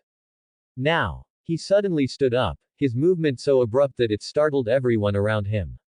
I object. 3 words, exploding in the quiet meeting hall. Everyone's gaze instantly focused on him. Elder Genchu's brows furrowed instantly, and an unpleasant glint shot from his cloudy eyes. Tekka, what is your status? Is this your place to speak? Sit down. Elder. Uchiha Tekka's voice trembled slightly with excitement, but he still straightened his back, his gaze fixed on the people at the head of the table. I am just a vice captain of the security force, of humble status, but I also know what loyalty is, and what betrayal is. He raised the scroll in his hand high and shouted with all his might, You are spouting nonsense here, attacking Hokage-sama, but do you dare to tell everyone what you have been doing behind his back? You sent people to secretly contact the daimyo's confidants, fabricating charges to impeach Hokage-sama. What are you trying to do? Are you trying to betray the village, like Uchiha Madara did back then? Boom. These words were 100 times louder than his previous, I object. The entire Naka shrine instantly fell into a dead silence. Everyone was stunned by Uchiha Tekka's words. Colluding with the daimyo. Impeaching the Hokage. Betraying the village. Any one of these accusations was enough to doom the entire Uchiha clan forever. You're talking nonsense. Elder Genchu's face instantly turned pale. He slammed his hand on the table, pointing at Tekka, and shouted angrily, "This is slander. This is defamation. Slander." Uchiha Tekka sneered, directly throwing the scroll in his hand into the center of the meeting hall. "This contains the time and place of your meeting with the daimyo's confidants, the content of your conversations, and even the gift list you presented. The evidence is conclusive, do you still want to quibble?" A young Uchiha ninja, trembling, picked up the scroll from the ground. After just one glance, his face turned ashen. "It's true. Oh my god, they really did it. This is going to push us into a fire pit." The meeting hall completely erupted. The younger clan members' eyes, which had been filled with awe, now turned to anger and fear as they looked at the elders. They finally understood what kind of devastating disaster these old geezers' arrogance and stubbornness would bring to the family. "Tekka, you traitor." Another elder, enraged and humiliated, knew that the matter could no longer be concealed, so he completely dropped his pretense. "Where did you get this? This is forged. You want to split the family and usurp power. Guards, seize this traitor who intends to rebel." At his command, several guards from the elders' faction, who were stationed at the shrine entrance, immediately drew their swords and menacingly approached Uchiha Tekka. The atmosphere in the meeting hall instantly became tense. The young ninja who supported Tekka also stood up, confronting the guards. A bloody internal struggle was about to erupt. Uchiha Tekka stared intently at the approaching guards, his back drenched in cold sweat. He had gambled everything, but now, it seemed it would end in bloodshed. Just at this critical moment. "Stop all of you." A gentle and steady voice came from the shrine's entrance. The voice was not loud, but it seemed to carry a certain magic, making everyone halt their actions. Everyone looked in the direction of the voice, only to see Uchiha Kagami standing quietly outside the ancient wooden doors of the shrine. Behind him were 10 Uchiha ninja dressed in black, their presence chilling. Sunlight shone from behind him, outlining his figure with a golden edge. His expression remained gentle, but the slowly rotating 3-tomo Sharingan in his eyes sent a shiver through everyone who met his gaze. "Kagami. Lord Kagami. Why are you here?" When Elder Gencho saw Lord Kagami's appearance, his heart sank, and a very ominous premonition arose. Uchiha Kagami ignored him, simply walking slowly into the meeting hall and positioning himself between the two tense factions. He first gave a slight nod to Uchiha Tekka, then turned to face the elders, whose faces were grim. "Elder Gencho, all elders. Hokage-sama has a command." His voice echoed calmly within the shrine. "The village finds it inconvenient to interfere with the internal affairs of the Uchiha clan. However, Hokage-sama will never tolerate any actions that attempt to divide Konoha or harm the village. Today, I am not standing here as an Uchiha clan member." Uchiha Kagami's gaze swept over everyone present, finally settling on Elder Genchu's face, which was a mixture of shock and anger. "I am here as the Deputy Director of Root and the Chief Instructor of the 3rd Hokage's personal guard, to convey Hokage-sama's will. Hokage-sama says he trusts the loyalty of the Uchiha clan and believes you can handle your own family matters." But, Uchiha Kagami's tone shifted, and an invisible pressure instantly enveloped the entire meeting hall. "If anyone insists on leading the Uchiha down a path of no return, then, Hokage-sama's sword will be swifter than anyone else's." Lord Kagami's words were like a bucket of ice water poured over their heads, instantly cooling down all the agitated hearts within the Naka shrine. The Hokage's sword. These 4 words carried immense weight. So much so that even the elders and guards, who had been full of bluster, involuntarily took half a step back. Uchiha Gencho stared intently at Uchiha Kagami, his facial muscles contorted with rage. "Uchiha Kagami." He practically gritted out the words, "Know your place. You are also an Uchiha. Are you bringing outsiders to interfere with our clan's internal affairs now? You are betraying the clan. Elder Gencho, I believe you are mistaken." Uchiha Kagami's expression remained unchanged, his tone still gentle, but his words were as sharp as knives. "Firstly, I am not here to interfere, but to observe. This is the last bit of decency Hokage-sama is granting the Uchiha, allowing us to clean up our own house." He paused, his gaze sweeping over Tekka, then over the indignant young clan members. "Secondly, who exactly is betraying the clan? Is it you, who for personal ambition, are willing to drag the entire clan into the abyss of betraying the village, or is it Tekka and his companions, who are standing up to protect the clan from destruction?" You. Uchiha Gencho was so choked up he couldn't utter a single word. He tried to suppress Kagami with his status as a clan elder, but found it utterly useless. The Uchiha Kagami before him was no longer the junior they could manipulate at will. He represented the Hokage's will. What chilled him even more were the 10 Uchiha ninja behind Kagami. That was Uchiha Tokimitsu and the Hokage's direct security force he led. The existence of this team was no longer a secret within the clan. They were elites personally promoted by Hokage-sama, enjoying the best treatment and undergoing the most rigorous training. At this moment, these 10 individuals stood silently behind Kagami, like 10 silent statues. They hadn't even drawn their swords, but the killing intent honed from mountains of corpses and seas of blood made all the security force members present feel suffocated. 10 pairs of 3 Tomo Sharingan spun in unison, cold, indifferent, without a trace of emotion. Their gaze remained firmly fixed on Uchiha Kagami's back. As if in this world, only Uchiha Kagami's command was their sole rule of action. No, more accurately, it was the command of the third Hokage, conveyed by Kagami. Hiruzen, the Hokage they had always considered too young, too merciful, had, without their knowledge, extended his influence into the very heart of the Uchiha clan. And they, like fools, were still plotting a ridiculous impeachment. Kagami, are you really going to become our enemy for an outsider? Another elder, outwardly fierce but inwardly weak, shouted, making a final struggle. Hokage-sama is not an outsider. Uchiha Kagami shook his head and corrected him, he is the Hokage of Konoha, the leader of all of us. Loyalty to the Hokage is loyalty to Konoha, and loyalty to the future of the Uchiha. Well said. Uchiha Tekka loudly agreed, looking at Kagami's back, his heart filled with gratitude and admiration. He knew he had made the right gamble.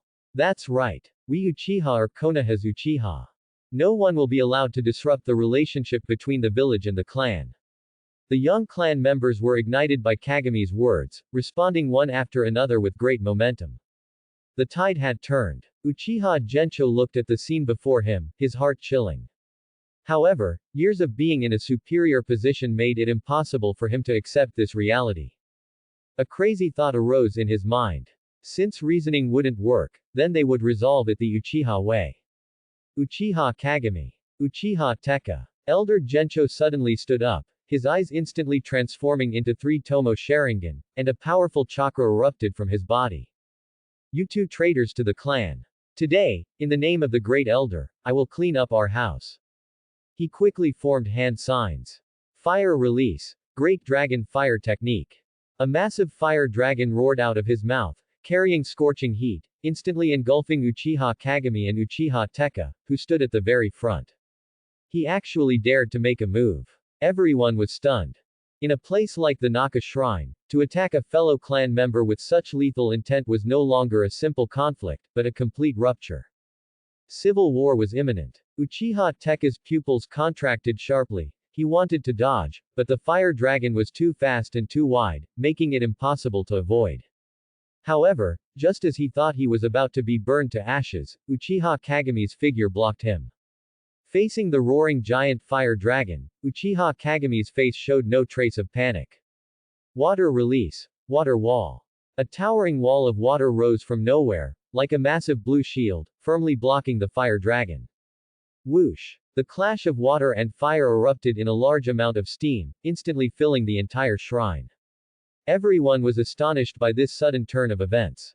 Ninjutsu without hand signs. And it was a powerful water release that could instantly suppress the Elder's great dragon fire technique. Lord Kagame's strength had actually reached such a level. The steam gradually dissipated. Uchiha Kagami still stood in place, his clothes not even damp. Uchiha Gencho, across from him, was breathing heavily due to the intense consumption of chakra. Elder Gencho, shall we continue? Kagame's voice remained calm. You.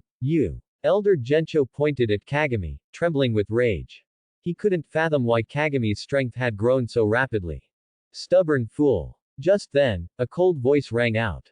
It was Uchiha Tokimitsu. He and the 9 members behind him moved the instant Elder Gencho made his move. 10 dark figures, like phantoms, instantly vanished from their original positions. The next second, screams echoed one after another. The guards who had just drawn their swords, ready to obey the Elder's command, were instantly subdued before they could even clearly see their enemies' movements, their weapons disarmed, and each one pinned firmly to the ground. Their movements were swift and decisive, without any hesitation. This was not a battle of the same caliber at all. The elites of the security force were as naive as Ninja Academy students in front of these Hokage's direct security force. Stop. What are you trying to do? Another hawkish elder, seeing this, was both shocked and enraged, and was about to form hand signs.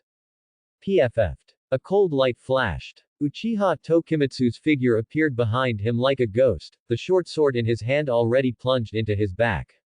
The elder's eyes widened, his face filled with disbelief, as he slowly collapsed. Hokage-sama's sword only strikes down traitors. Uchiha Tokimitsu pulled out his short sword, flicked off the blood, and his cold voice echoed through the deathly silent shrine. Thanks for watching, please subscribe and support our channel.